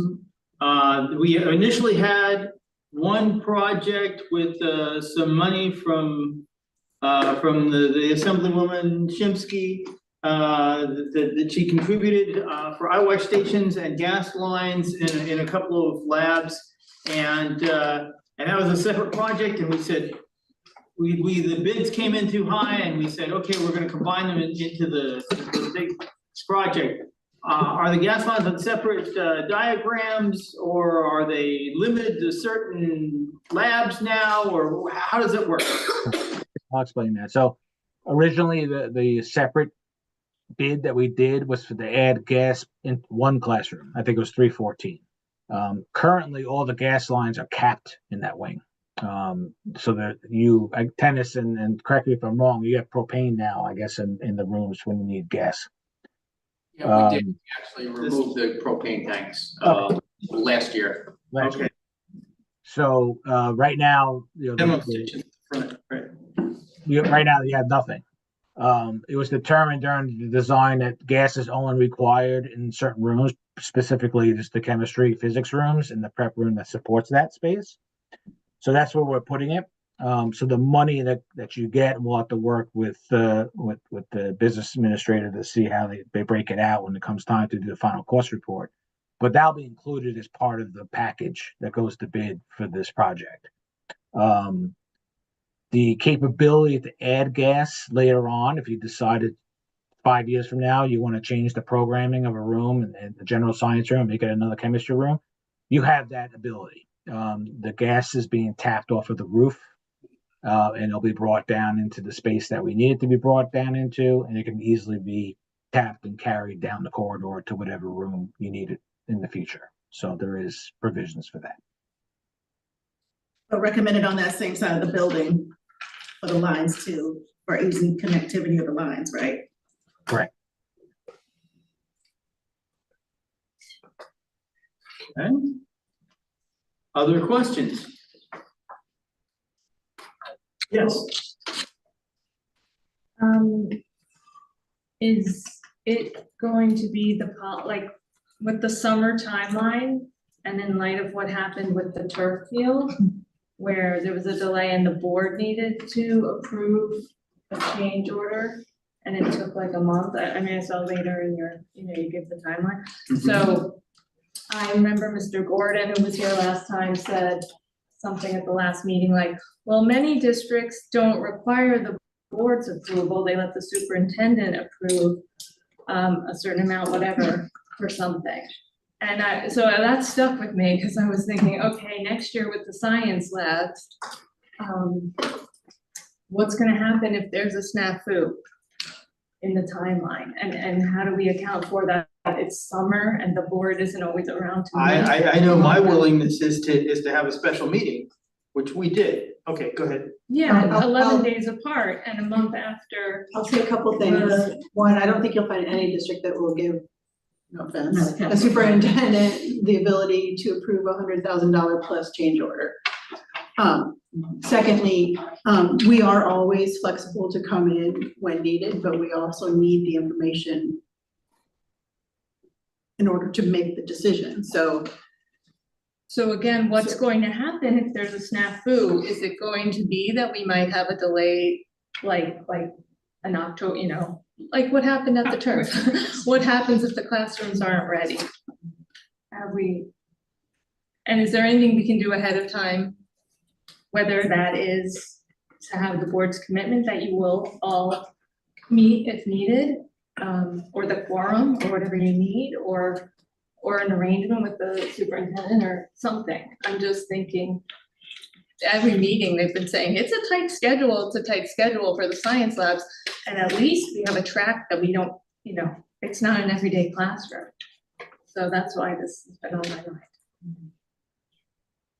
We have had discussions of Mr. Messinio recommending like the superintendent be able to approve certain change orders up to a certain amount, which is, that could be determined by board, and if it was an agreement with the architects, the construction manager, the superintendent superintendent, myself, whoever, if we were in agreement, maybe it's a phone call to the board. And rather than have a meeting to expedite something, maybe the superintendent would be able to. I'll say this, Approve the I'm gonna change. repeat, I'll say this, that the board does not have to, as long as quorum can meet and the board agrees to having that special meeting, it will happen. I will say in general, I will say a well-designed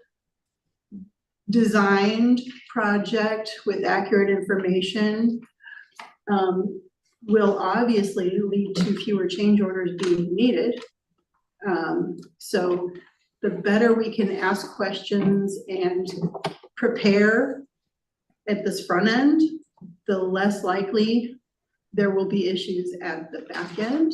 Not saying there won't be issues, but that's all I'm gonna say right now. And I'm gonna make a probably unpopular comment, but board members are elected to be trustees. So at the end of the day, we're responsible, we hold ourselves very responsible for the tax dollars we approve. So sometimes there are delays. I will say this board had, you met, I don't know how many times over the summer in official meetings. So it really wasn't that people, weren't making themselves available. But I did hear Trustee Valen said the board has to, enough board members that have to vote, have to feel comfortable. Have to have the information and then feel comfortable with the information to pass whatever is being requested. I mean, it's unpopular, but I'm gonna say that. Okay, but you still haven't answered the question that when we have a change order, what system you have in place to guarantee it will be dealt with efficiently and quickly? That is the system, the board. No, that's, no, I'm saying, the question is, how will you do that quickly and efficiently? And you're telling me what the procedure is. My question is, how do you deal with the problem? How do you deal with that issue? So the issue is to deal with it quickly. The board convenes, the president of the board, or sometimes the clerk, will ask the board members for their availability. And we've called a meeting together in a day. Okay, so that has happened. Okay. I will say this, the record,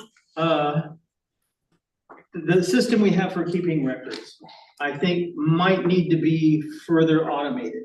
So we had our first meeting and we didn't have answers to our questions because it took them too long to find the documents, okay? So if those documents had been online, it could have been taken care Okay, of. that's addressing the issue, you see? That's addressing the issue. That if the issue is that the documents are not in line, then the issue for the board is to set up a system to make those documents available. So when we have a change order, you push a button, everybody have the information, boom, you can make a decision. That's dealing with the issue. Could I just jump in a little bit here too? So I want to address a couple of things. The first thing is what Stu had mentioned before. And in my previous districts, while superintendents can do those things, it's never at that monetary threshold for which these change orders would have to be. And so just even being a good member as a superintendent, working with the board in the first time, I would not want to not have those conversations with the board to inform the board and or the public. So that's the first part of that.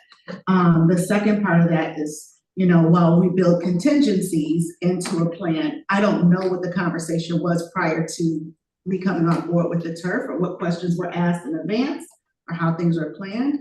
But what I will say is moving forward, we're trying to make sure that as we're coming on board, that we're being a little bit more meticulous with the questions asking, being a superintendent, being here in facility meetings, and being engaged in the construction meetings so that I'm more informed around some of this body of work. And then the piece of that too is thinking about the fact with that, if we had that contingency built in, it may not take that long. The turf, we didn't have that money. So we had to also have conversations about where that money would come from in other parts of our budget and being meticulous about that conversation. So that was an important conversation. So while it was probably a longer delay, that was quite an extensive amount of money that we need to kind of determine where that would come from to move forward. So I hope, and I don't expect that to happen with the Sunday. I think, has the board or superintendent thought of a contingency if you don't have enough time when classes reconvene? What do you do? Are you gonna get portable classrooms?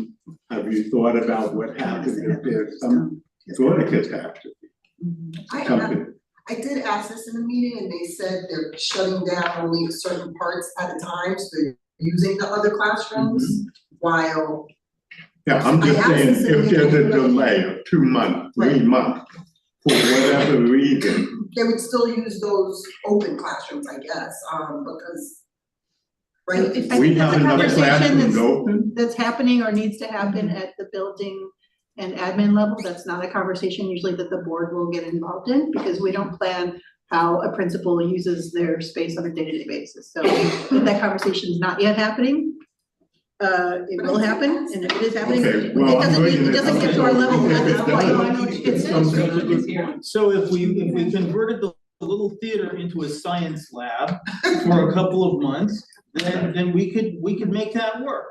Okay, but the administration, right. But it depends on the science too, so you have to have certain things. So the goal is, and I'm saying this in front of Mr. Messina, which is why we're having teachers and having a conversation with teachers now who will be impacted by those classrooms, that you're gonna have to start packing up earlier, right? And we do know that Regents exams are going on, so the disruption, but we also need that time to start setting up in those spaces. So Regents exams will not be taking place in that part of the building, but we need to make sure that we get that set up so that July 1, as soon as graduation or whatever starts or is over, that work is happening. I think that's why he was talking about, well, we don't like having to do double and third shifts and weekends because that eats up your budget, but thinking about the efficiency to getting the job done in the amount of time so that when students return, they have the classrooms that we told them they're gonna have. Okay. Any other? Go ahead. It's important for the entire board. I know they're not here because it's a committee, but to be up on the timeline and like to understand. And I think with this project, they will, because it's classrooms and everything, but just so that the whole board is aware of the what's at stake. So if they need to make can be available. Yeah, right. Okay, good. And I believe we've already talked about the turf field. Anything to add on that? I don't have anything more to add to that, no. All right, so I think we're done with the status of the major facilities projects.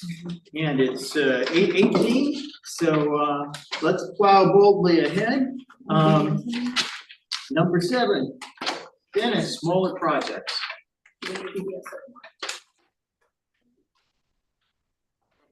Okay, we're gonna talk about the DCP main building.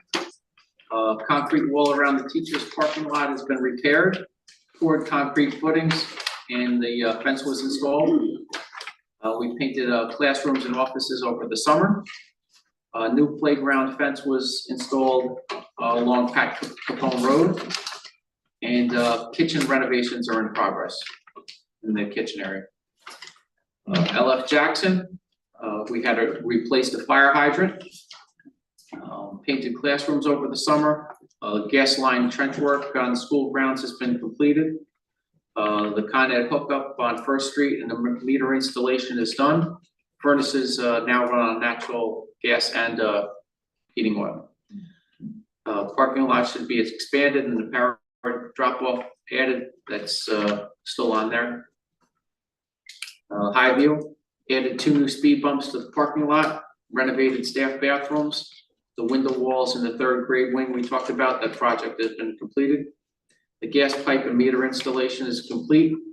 The furnaces now run on natural gas or heating oil at Highview also. And we repaired some shelves in the east wing classrooms. Did we take the plant out of the? Definitely that. Yes. Yes. RJ Bailey, the auditorium was closed temporarily because a decorative piece of plaster fell over the summer. Our staff assessed each and every piece in the auditorium, and we removed any unstable plaster and reopened the auditorium in time for the open house. The plan is to remove, patch, and repaint the remaining plaster in sections as time permits throughout the school year. Painted hallways and offices, classrooms and stairwells over the summer. Woodlands, the turf replacement project was delayed because of underlying soil issues. We talked about the community members requested a breakdown of the events. 422, the board voted to replace the artificial turf field. 430, the facilities committee, we talked about the Board of Ed decision regarding facilities projects. 618, the facilities committee board members expressed concern about possible project delays interfering with homecoming game on 10/18. 7/18, soil testing tested at 6 locations on the field. Preliminary results indicated no soil removal was necessary. However, drainage was an issue. 8/11, Board of Ed special meeting is presented with a $136,000 change order from Land Tech for the installation of Versatile to fix the drainage problem. Board of Ed requests more information regarding Land Tech first Qualis Group Consortium. 8/22, a special board meeting. Board of Ed adopts a revised change order for $127,000 and construction resumed. Schedule for a track impacted by the field. Homecoming football game may have to be relocated to another district. We talked about that at the Mount Vernon Stadium. Memorials. Yes. Yes. New exterior lighting by the gym roof near the tennis courts was installed at Woodlands also. New epoxy floors in the. Sorry, so Yeah. is that lighting going on to the tennis courts? No, but it Or- illuminates it. It's not on the tennis courts, but it lights up that whole area. You could clearly see Okay. out there. Okay, good. I would imagine I wouldn't want to play a tennis game with, it's illuminated, a little bit it's safe lighting. safer for, okay, good. New exterior lighting by the gym roof, near the tennis courts area we just talked about. New epoxy floors in the first floor breezeway and outside the art room. Installed partitions in the men's room downstairs. Stage lighting and rigging project is pending. Project scheduled to be started December 22nd through February 16th or so. This will impact the MLK assembly, but avoids winter concert conflicts and leaves rehearsal time for the spring musical opening in March 13th. Regular rigging inspections will be performed by AT equipment, in addition to the projects that has multiple bidders who saw the same problems with rigging. Yes. Yeah, what do you mean by rigging and? Rigging is the pipes, the things that are supporting the lights, any ropes that raise or lower curtains, that's all considered rigging. Okay, and that's in the scope of the project or it isn't? That is in the scope of the project. It was found through several different companies. We came in to have that were giving out quotes that our rigging wasn't up to standards, as was some of the lighting deficiencies. Okay, and access to the stage, will there be access to the stage before when will there be access to the stage? The plan is for the contractors to end before February 6th, give or take, so that the musical on the 13th, they have time to get in there and rehearse and set up the props and everything that goes on with the musical, get Okay. accustomed to using the lighting. But before that, they'll rehearse somewhere else? Mr. Smith mentioned last night at the PTA meeting, and I made it, we have this February 6th date, but I think they're also planning worst case scenario a week or two later, and they're already talking about where to rehearse in case it runs late. So. And also, what about the Lunar New Year?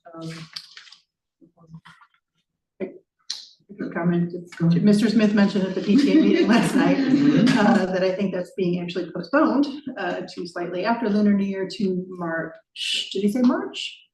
So I'm not sure how that works with, I don't know the play, I don't know the set design, and if that's gonna be an issue, but if anyone wants to follow up with him, they can do so. And I specifically asked, and I'm asked again here, about Black History Month celebration. And making sure to have contingency, that is the entire month of February. I don't know who's on the steering and planning committee. I mentioned it to Mr. Smith. We're here, so hopefully there's a plan, because that's only the month of February. It can't be pushed out to March or April.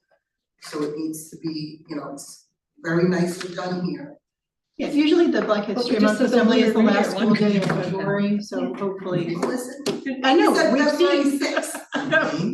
So. That was with a week contingency. Yeah. So I think. The plan was for them to finish by the end of January, but we figured a week in there for. If I don't bring it up.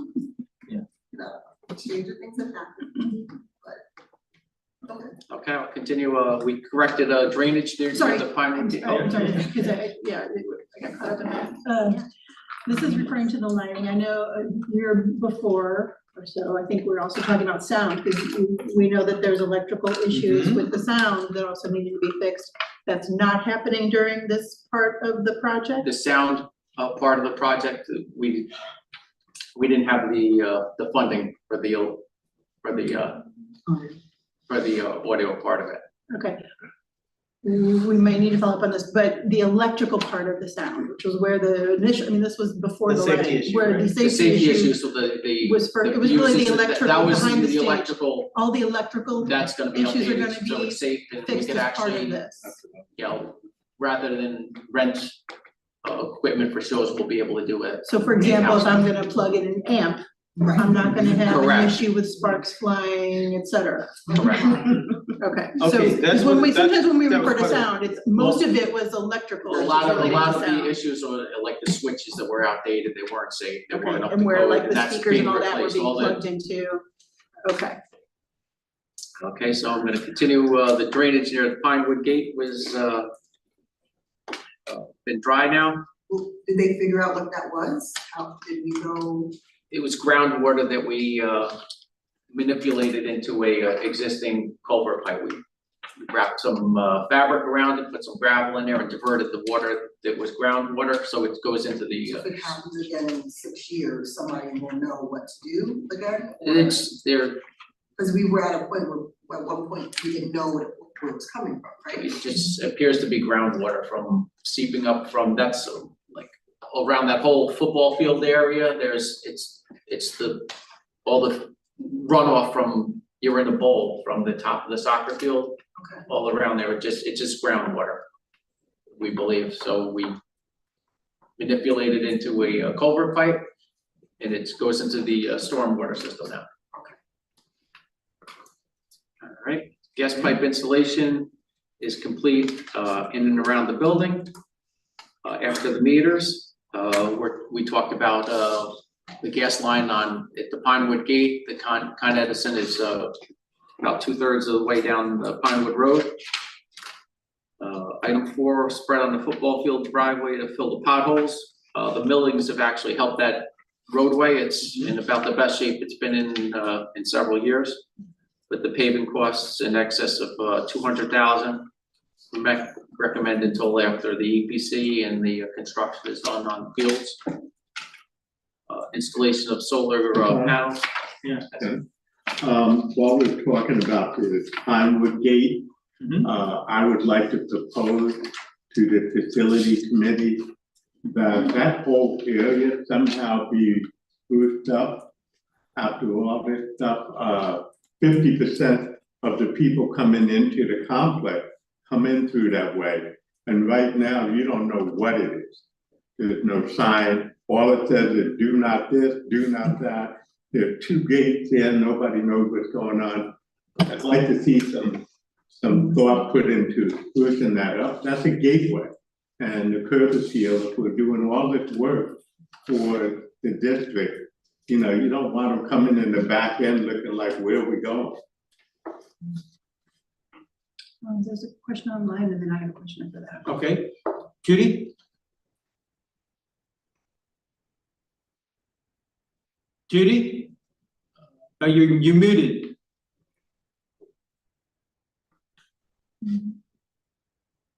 Hello?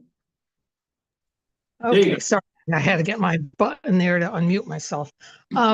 That we probably just slid over this when you were talking about that drainage by Pinewood. And we're also always talking about saving money and this and that, and you know, it's not necessarily something you have to answer, but it's something to look forward to the future. But that gas line that goes on the right-hand side from Pinewood up to Capone Drive, coming right out of the Rex Ridge complex where that water leak was. They have dug that up in the last 6 months at least 4 times.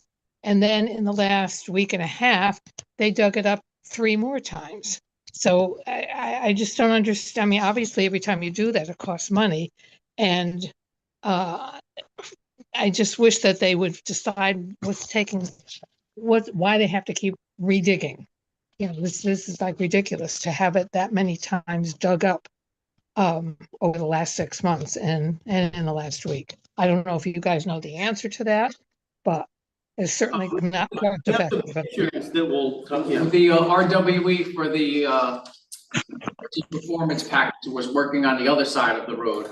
They have to do some mechanical work to tie in for the Con Ed side. The Con Edison has to put a transformer on the pole on the other side of the Pinewood gate. It goes to the new pole on our side, inside of the property. And there was some trench work that was being done for the energy performance package, not for any drainage or anything like that. And that's what that was the last 2 weeks or so. Okay. And the other guys, it's yeah, and Con Ed is picking up the roadway where they have to do the gas line, yeah. And the water main will eventually get to the Pinewood gate, so you'll watch them dig it up one more time. There's gonna be as more winter machinery approaches. down there. Yeah. I get they love digging that. It just seems like so wasteful in terms of cost, you know. Do it once and get it over with, not, you know, we're gonna be up to 10 times at the rate they're going. So I just wanted to mention that and, you know, see what could be done for the future. Yeah. Okay. Go ahead. So 2 comments on that area. One, here to my question, all the lighting is out in that back, going from Wiseway to the back gate. Correct. Is that because of what you just said about the line? No, I believe that that's from the other side towards the golf course. There's 5 or 6 poles out now. Towards the golf course? Yeah, it starts there, but it goes up and around. Oh, I guess because I always make the right and I don't. I noticed that and we're investigating. We thought it was some fuses, the fuses. It's been about 2, maybe 3 weeks. Correct. Definitely 2 The weeks. last, yes. And Okay. I had my maintenance mechanics checking it out and it's not the fuses. We believe it's near the mansion. There might be a break in the line. We're not sure exactly what happened. Because there's a lot of work getting There's some done. work getting done, so we like- have to do our due diligence to narrow it down. We think we have the idea, but we're not certain yet. Okay. The other thing I wanted to ask related to the back gate and related to what Mr. Martin was saying. Speaking of curb appeal, every time I drive around, there's lots of work being done, but I feel like when there's a stoppage at a certain point, I look around and like, why is there like pieces of asphalt and so much, you know, can you just make sure that our contractors are picking up after themselves, all of that construction debris? Because then the next, just like at the back gate, we're having like 3 or 4 cycles of work. Soon it's gonna be, well, that wasn't mine, it was the guy before me. So I just wanna have continual accountability for what they're leaving behind. And then obviously when we get to the point where we're done, we don't wanna have this debris there and then we can't have plants growing back or grass or whatever. So just needed a comment because I get so frustrated. Okay. Okay. Moving on. Okay. Go ahead. Let's let's see, right here, installation of solar panels and, foundation work for the best station in the football field parking lot complete. Hookup to grid by Con Ed is pending. They actually started, doing the hookup, so we're still waiting for the switch gear, so they're gonna demobilize for a month or two until the park comes in and they should be by January.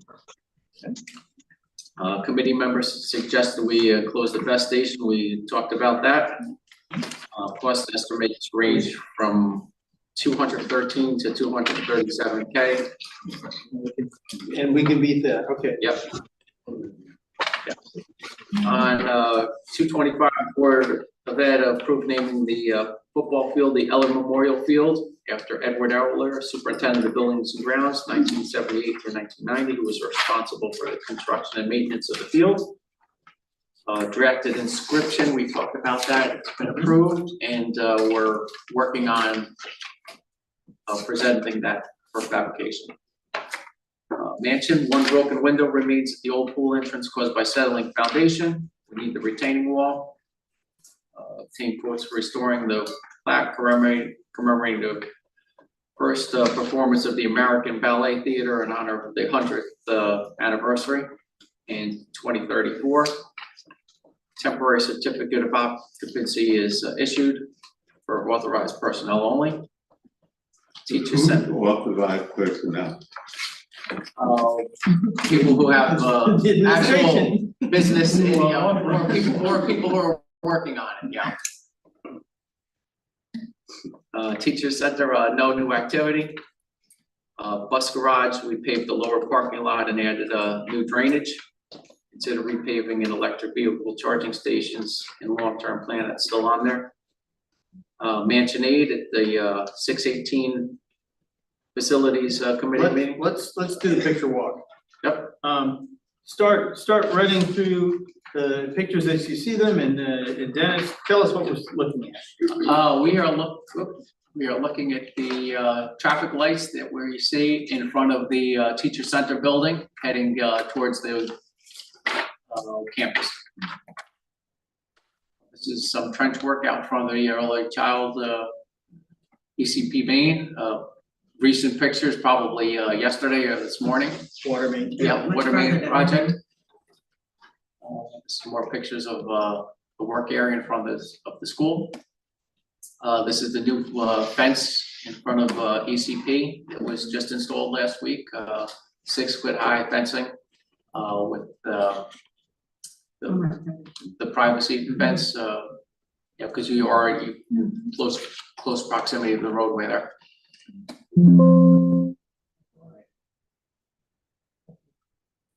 That's the finished product. We decorated it with what is that? Those are like caps. Yeah, the Yeah. detergent caps. Yes. This is some of the kitchen renovations at the ECP main kitchen. And what are you doing? Right there was well, we're removing some of the old rotted cabinets.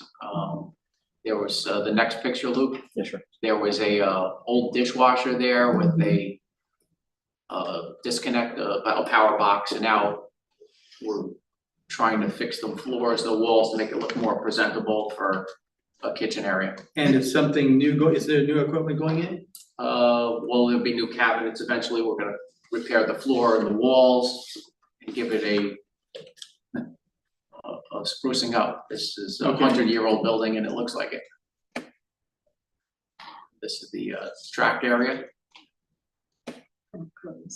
Mm-hmm.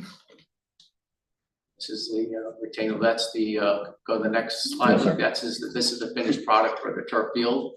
It is not playable right now. It's still a construction zone. It still is a construction area That's for, very nice. but it's really gonna put Woodlands on the map now. Sorry, is the track, can you go back a slide? So the track, the new 8-lane track is going to basically butt up against the bleachers? Is that, No, there was a space. There's a like fence. Yeah, there's a what do you call it, when you have an extra lane, what do you call it on the highway? Shoulder, a Yeah. median? Is there a shoulder? Yeah. There is a little space, yeah, there is a median. There's the space after the track before the fence proper. But then, is there room in the future for those bleachers, I can't remember, to be moved back if you had to? Not easily, anything could be done, but you would have to move the building and the whole structure that's already Yeah, there. but I mean, is there room in the back? Oh, we have Tons acreage of in the room. back, yes.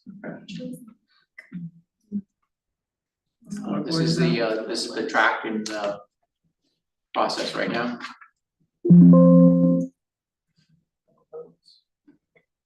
This is the ribbon cutting for the tennis courts. Okay, now here, we were talking about the additional fire hydrant. This is the walkway from the Woodlands upper staff parking lot, which will be on our right, and the mansion is down that path on the left.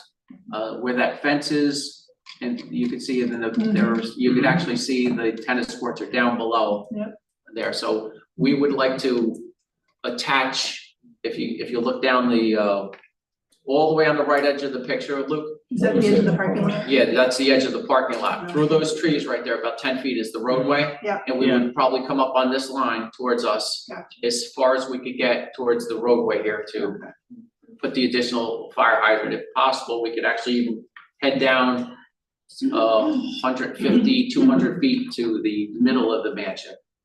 But this is where we're thinking about proposing. It's nice level ground.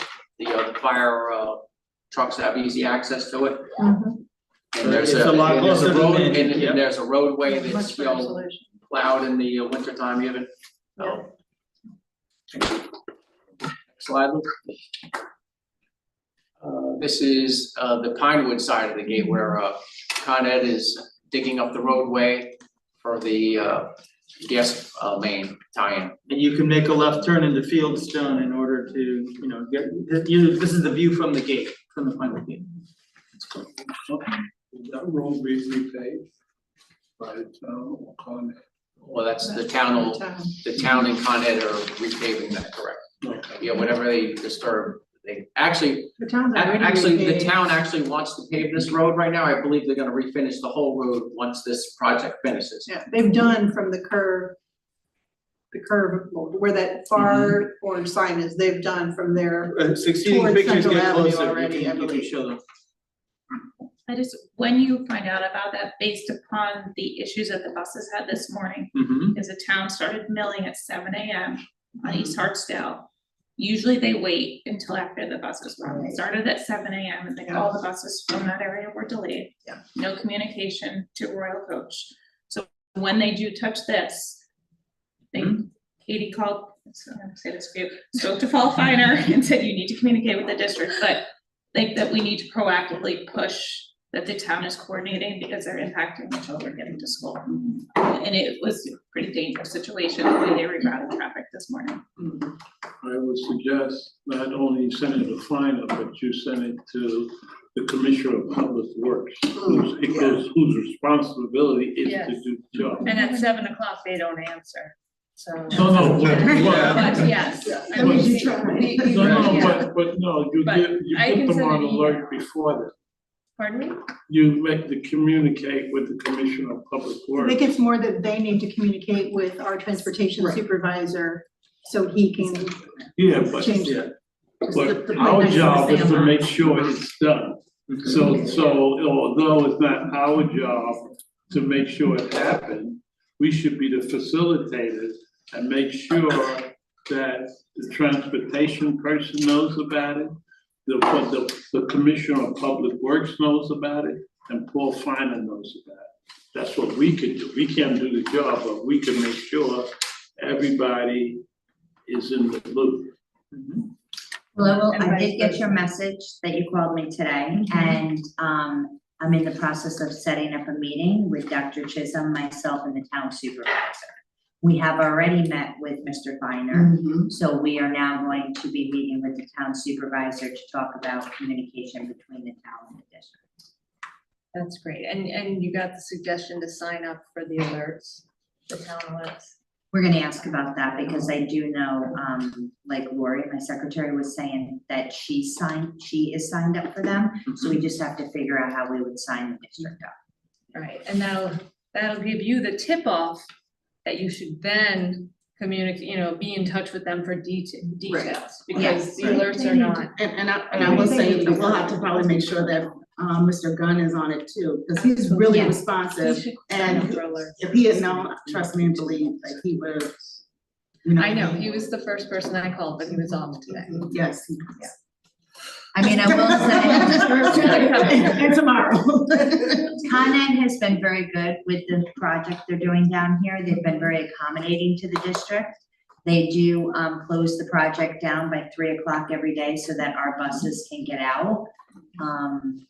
So we haven't had any issues with this project. With this part, they actually start later after our arrival. They've been more than helpful. They have. Okay. This is just how they block off the road.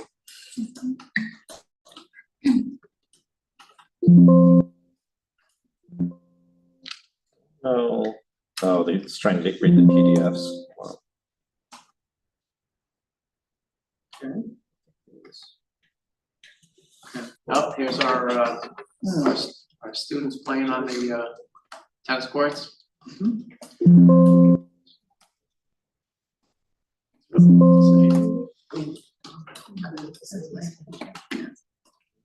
So, Okay. Okay, good. Further questions? All right, I think it's 8:46. So, have any letters come in, volunteering to make large donations to the district, for science labs? Not that I'm aware of. Okay, so we'll tackle that at another time. Go ahead. How are we addressing these letters? Do we have a contact in each of these companies, or we send a general letter out? Because if we have not already done so, is to try to find someone in each of these companies and for them to tell you who is the contact within the company, so you could address your letter to them, because you set it in just to the corporation, just get piled onto a file. So I think it would be critical if we could find a name, someone who works for the company, and they could tell you, this is the person to address the letter to. I think it'd be much. I think these letters were probably sent out before my time. Yeah. So I don't know. Last year. Yeah, but so but I have to first find the letters. Yeah, and yeah, then but start from yeah, scratch. yeah, but I would suggest that, you just ask people, anybody who knows, in general, Yeah. who works for the company or knows somebody, to get a name, Okay, as opposed to send it to so-so corporation.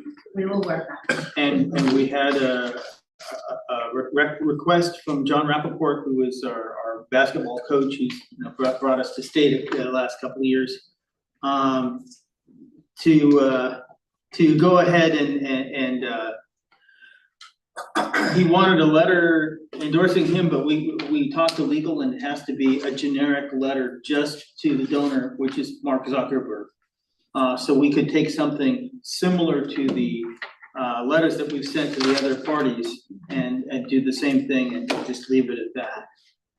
So we sent, I just want to clarify, so we sent a letter to Mark Zuckerberg? We have not sent a letter to Mark Zuckerberg, to the best of my knowledge. Yes.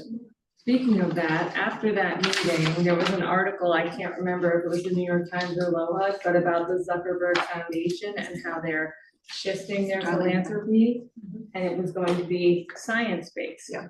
So I'm wondering if Oh. it is a lab. I mean, I know we need money for the man. Well, that would be, But I just want to point that out. that would be Find that easy article. because we already have a science letter. Okay. I have a few ideas that I'm not gonna talk about, because I know other districts are listening, so we will talk about that. Online, all right, fair enough. All right, so we need to pass the minutes. That's, go ahead. What?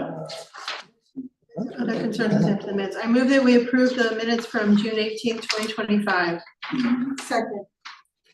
All in favor? Aye. I move that we approve the minutes from September 11th, 2025. Do I hear a second? Second. All in favor? Aye. Aye. All right, other concerns?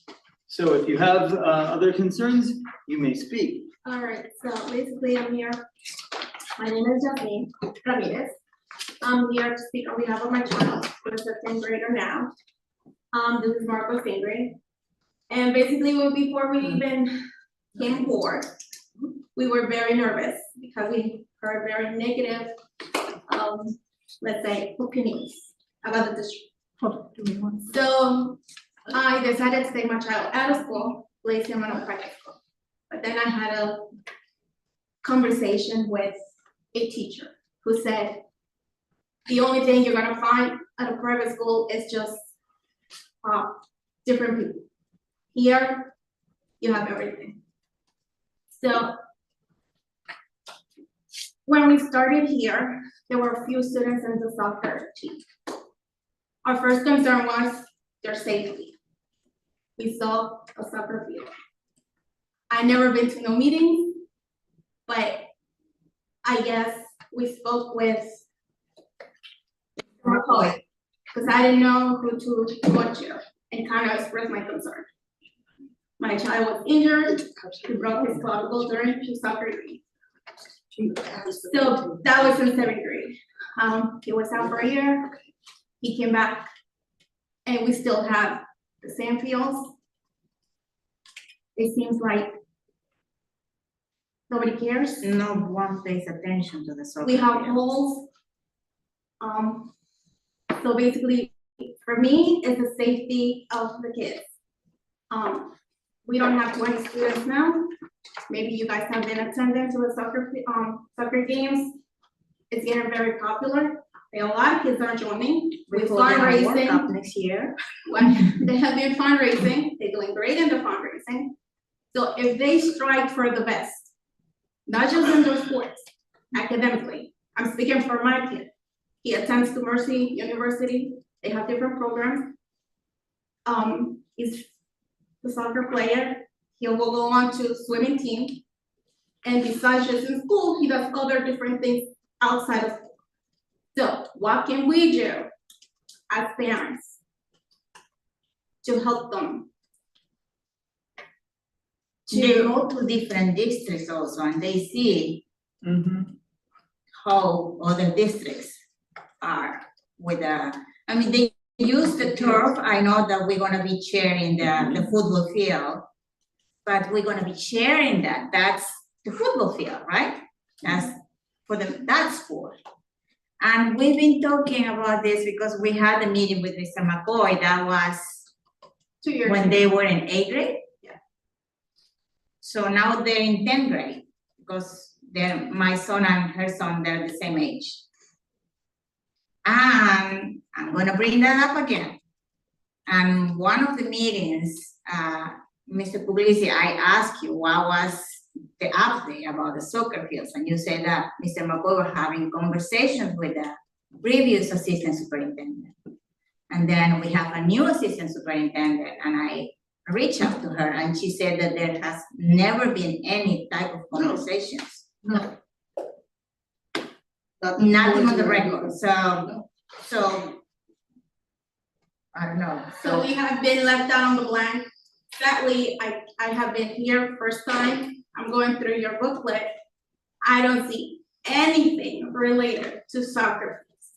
Well, we've had, like it was brought up in the committee, we had a certain pool of money that we had a list of projects. We need to be clear, because when you say it was brought up in committee, these ladies, you guys have been here all night. It's 9 o'clock at night, so I appreciate parents coming out and new people coming out. Let me just say that, okay? And we So had thank- children, but they're thank you hungry, for- so they and were. you do, you had children. I see the mom dropped them off, came back. Yeah. So that needs to be heard and respected, first of all.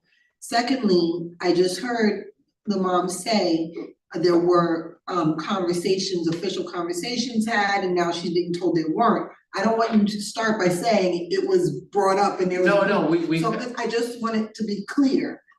I don't know what unofficial conversations were had.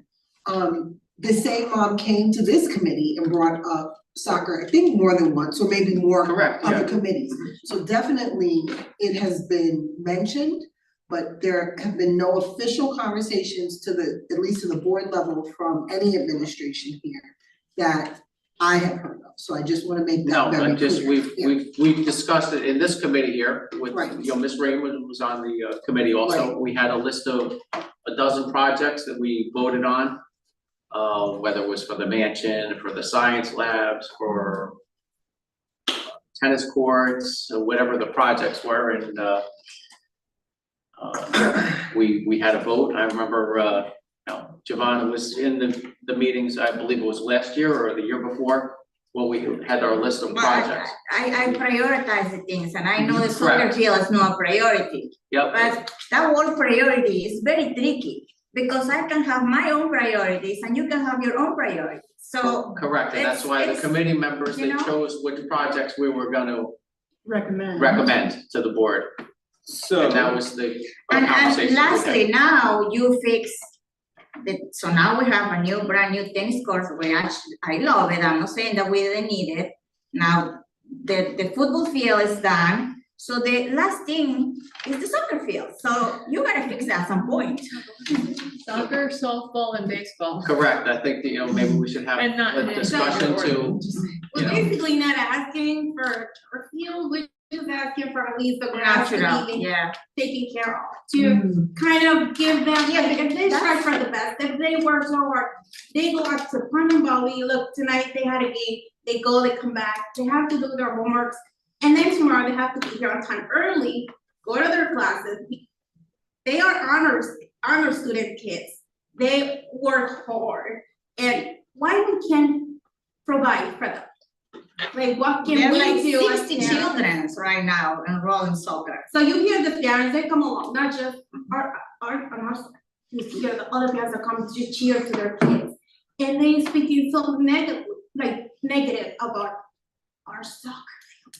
Even a garbage can, like that will stay there, because right now it's just a little plastic bag. So I have to go around and pick up Come garbage. Often, Yeah. there's just garbage. Clean up. And that sets an example, right? That we can't even keep a garbage, so why would they keep our grounds clean? And even our own children, if we aren't as adults taking it serious, So this person why would comes, they do that? right, this person comes to me and said, did you bring hand sanitizer because you're cleaning out the garbage? And I said, no, but it's okay. This is my kids, It's my children's school. Yeah, They it's our come. school. So I have to do, I don't have to do it, but it just does not look right. Okay, so you don't object to a turf field, I correct? don't, but I just have. But I you're think- looking at it for a short-term solution that's For less now. expensive. And then you wanna do maybe the turf in the long run, okay. Correct. Walter? Okay, I think you express a legitimate need, no question about it. And the question is, how can we respond to it? I have seen many schools where they have a field, and on that field is football, soccer, and other activities.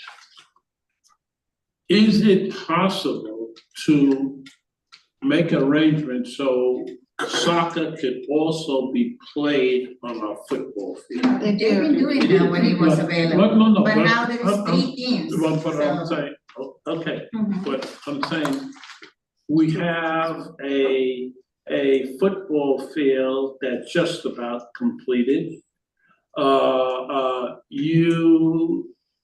Even if we say here tonight that somehow we should build a soccer field, that's not gonna happen for them. So the question is, what could be done now? Am I asking the question, can you play soccer on the football field? That's all I'm asking. If it can, and what would be the logistics involved? What would be cost involved? What would be the schedule, the schedule? So at least we can identify the challenges that we would have to face. And once you identify the challenges, then you say, what are the strategies that we could put in place to overcome those challenges? So I think we need to just take a look at that and say, is it possible? And what will it take? And what, to take a look at it. Because to me, that's, if we're talking about a short-term solution, that's the only But the solution. season is about to end. Okay, I understand your point, I get your point, but at this point, we got more than 70 kids and they have 3 teams which they have to train. And some kids, they go all the way to the end, I'm not sure how you call that, field over there, right, where they have the sand and everything.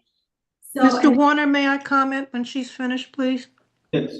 I told him there's 2 people online. Right, Okay. so we just feel that it's not safe, kids are not safe, they, they fall, they scrape their knees, the whole thing. So we cannot wait for a child to get hurt again, to go to another injury, just like my kid who got a broken collarbone. So we need to address this situation, that's it. You know what I mean? And another question is like, when we get money for, what's it called, maintenance, how does that work? Grounds, the maintenance of the Yeah, grounds. like. how does that work? Mr. Warner? Here's the budget.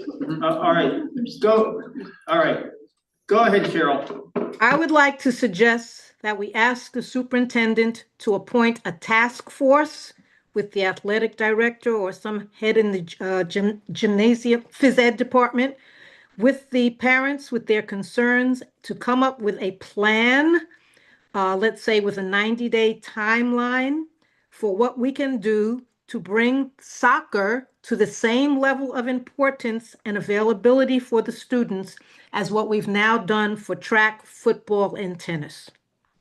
Soccer is a worldwide sport, and I think we need to address that in a comprehensive manner and do it quickly. And have you signed in on the clipboard so that we can give your contact information to? Yeah. First of all, And Giovanni had other comments. I'll wait after Faisal, so. Okay, go ahead, Faisal. Hi, so thank you. So I agree. I was here last year when one of the mothers spoke about the football field. So this was brought up last year. And I wasn't here for the vote because I have to leave early for work, etc. But my point is that could we look at a feasibility study like we've done with all the other projects, seeing how much it would cost to fix the soccer field, what options we have, grass, AstroTurf, like we've done with all the other projects, right? That's our job in the committee, is to plan ahead, right? So if we plan now, we could potentially do something during the off season, which is the summer, and running into winter, right? Was basically from December to March, mid-April, depending on the season, no soccer is played, no football is played. So that's one. And a general comment, I know it's late, so I just want to make this point now, is that maybe for the next meeting, we could look at projects moving forward. I love the summaries we get, but they tend to take a lot of time, and I would like to plan forward so that we're not planning in March and April for the next year, but we're planning earlier so we can get the bids out, so we could move up the planning process a little bit more in the winter so that work can get done in the spring and summer. That's just from a project manager perspective, if we can do that. So my summarize 2 points: look at a feasibility study, what we can do next year for the soccer field, short term aside, long term, what we can do. And then secondly, look at more projects to plan out for the future for next year. Over. Thank you. Thank you. Go ahead. So I'm again gonna stress and thank the parents who came out. I would like you to go back to your group and tell parents coming out, speaking up, presenting yourself helps, okay? Indeed, the problem is they work late. I know, and it's 9 o'clock, you've been here Yeah. for 2.5 hours. Yeah, almost 3 hours. And the other thing is mostly, a lot of them, they speak Spanish, so Spanish, we they need don't to feel- have a translator. Hablo español. Oh, great job. So, but also, I actually like the task force, Dr. Allen, but I am gonna say there are very simple things. Trustee Valen and I have been arguing with each other about this for a few years. Very simple things that can be done. I heard you say the place maintained from garbage. Take back any task force. Simple things that can be done right now. Another simple thing, I don't know how y'all's keeping your score. I have not been to a soccer game this year, maybe not last season. What? Varsity is not doing really good. Well, that's a problem, okay, because I used to go to the soccer games probably 2 years ago now.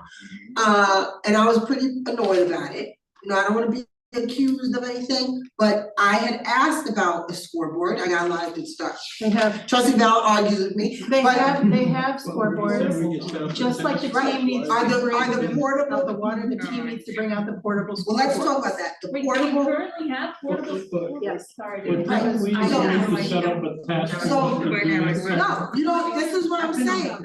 Task force sounds wonderful and Dr. Chisholm's right here. She here. But what I she will say is if I'm going to do a task force, then we need to talk about a task force that's related to athletics, because we're talking about other sports. And while we spoke at the facilities walkthrough about soccer field. Yeah. So this is my second time, hearing from you and speaking to you about it. Yeah. Then we need to think about it for everything and not for one specific sport. I agree with you. So, I agree with you. Thank you, Dr. Chisholm. She bring us back to subject. You're absolutely right.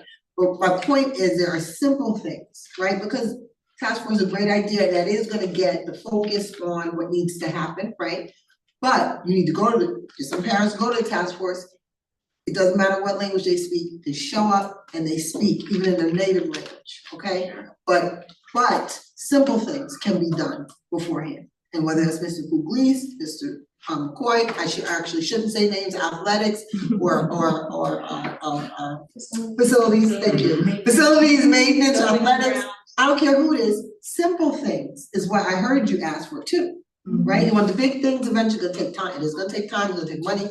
Simple things will not, and that, there's absolutely no excuse why that can't be done.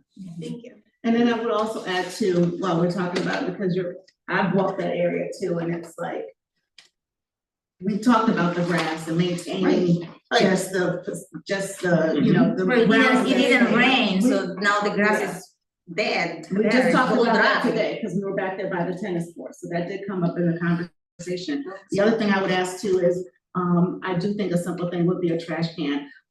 Part of it too, in my opinion, is we have found community members on our soccer field, on weekends, in the middle of the night, having organized games, barbecuing, drinking alcohol. And so what I want to say is. Oh, I saw that one. Then I also want to implore the community too, to take accountability respect for the for it. grounds and the space here at Greenburgh. So, you know, I do wanna put that out there as well. I would also say, on top of everything you just said, I think we need to figure out a little more enforcement of security. Yes, we're working on that. And 24/7 cameras where video is not expensive anymore like it used to be. But in order to. There's a lot of people that walk their dogs. The dogs, Yes. thank you. Yes. Walk it, let your dogs off leash. Listen, this is a community friendly campus and we should have walkers. I'm a dog lover, I'm a dog owner. I would not bring my dog to a child area and let them off leash. Okay, I don't think it's sanitary, I don't think it's right. I have a staring match with, I'm sure he's a lovely community member, and that we stare at each other and grill each other because he comes with 2 dogs. Like clockwork, I don't know how I keep seeing him. I don't think there's anything wrong with making, I don't know if we need to have more signs or, I'm not sure. Now, I don't wanna deflect, so I do wanna be clear about that. I don't wanna say that to have people think I'm deflecting from this piece, right? Because I do think a task force is important, but I also think if we're gonna elevate athletics, then we need to think about all the facilities that we have here. And we have a lot going on right now on this campus, so. Yeah, thank you. Yes. Okay, so you're in favor of an athletics task force? I will work with Mr. McCoy to see what we can do to put together a task force. Okay, and we'll give you these people's names and we'll work on that. And then the next thing, you're joining the facilities committee.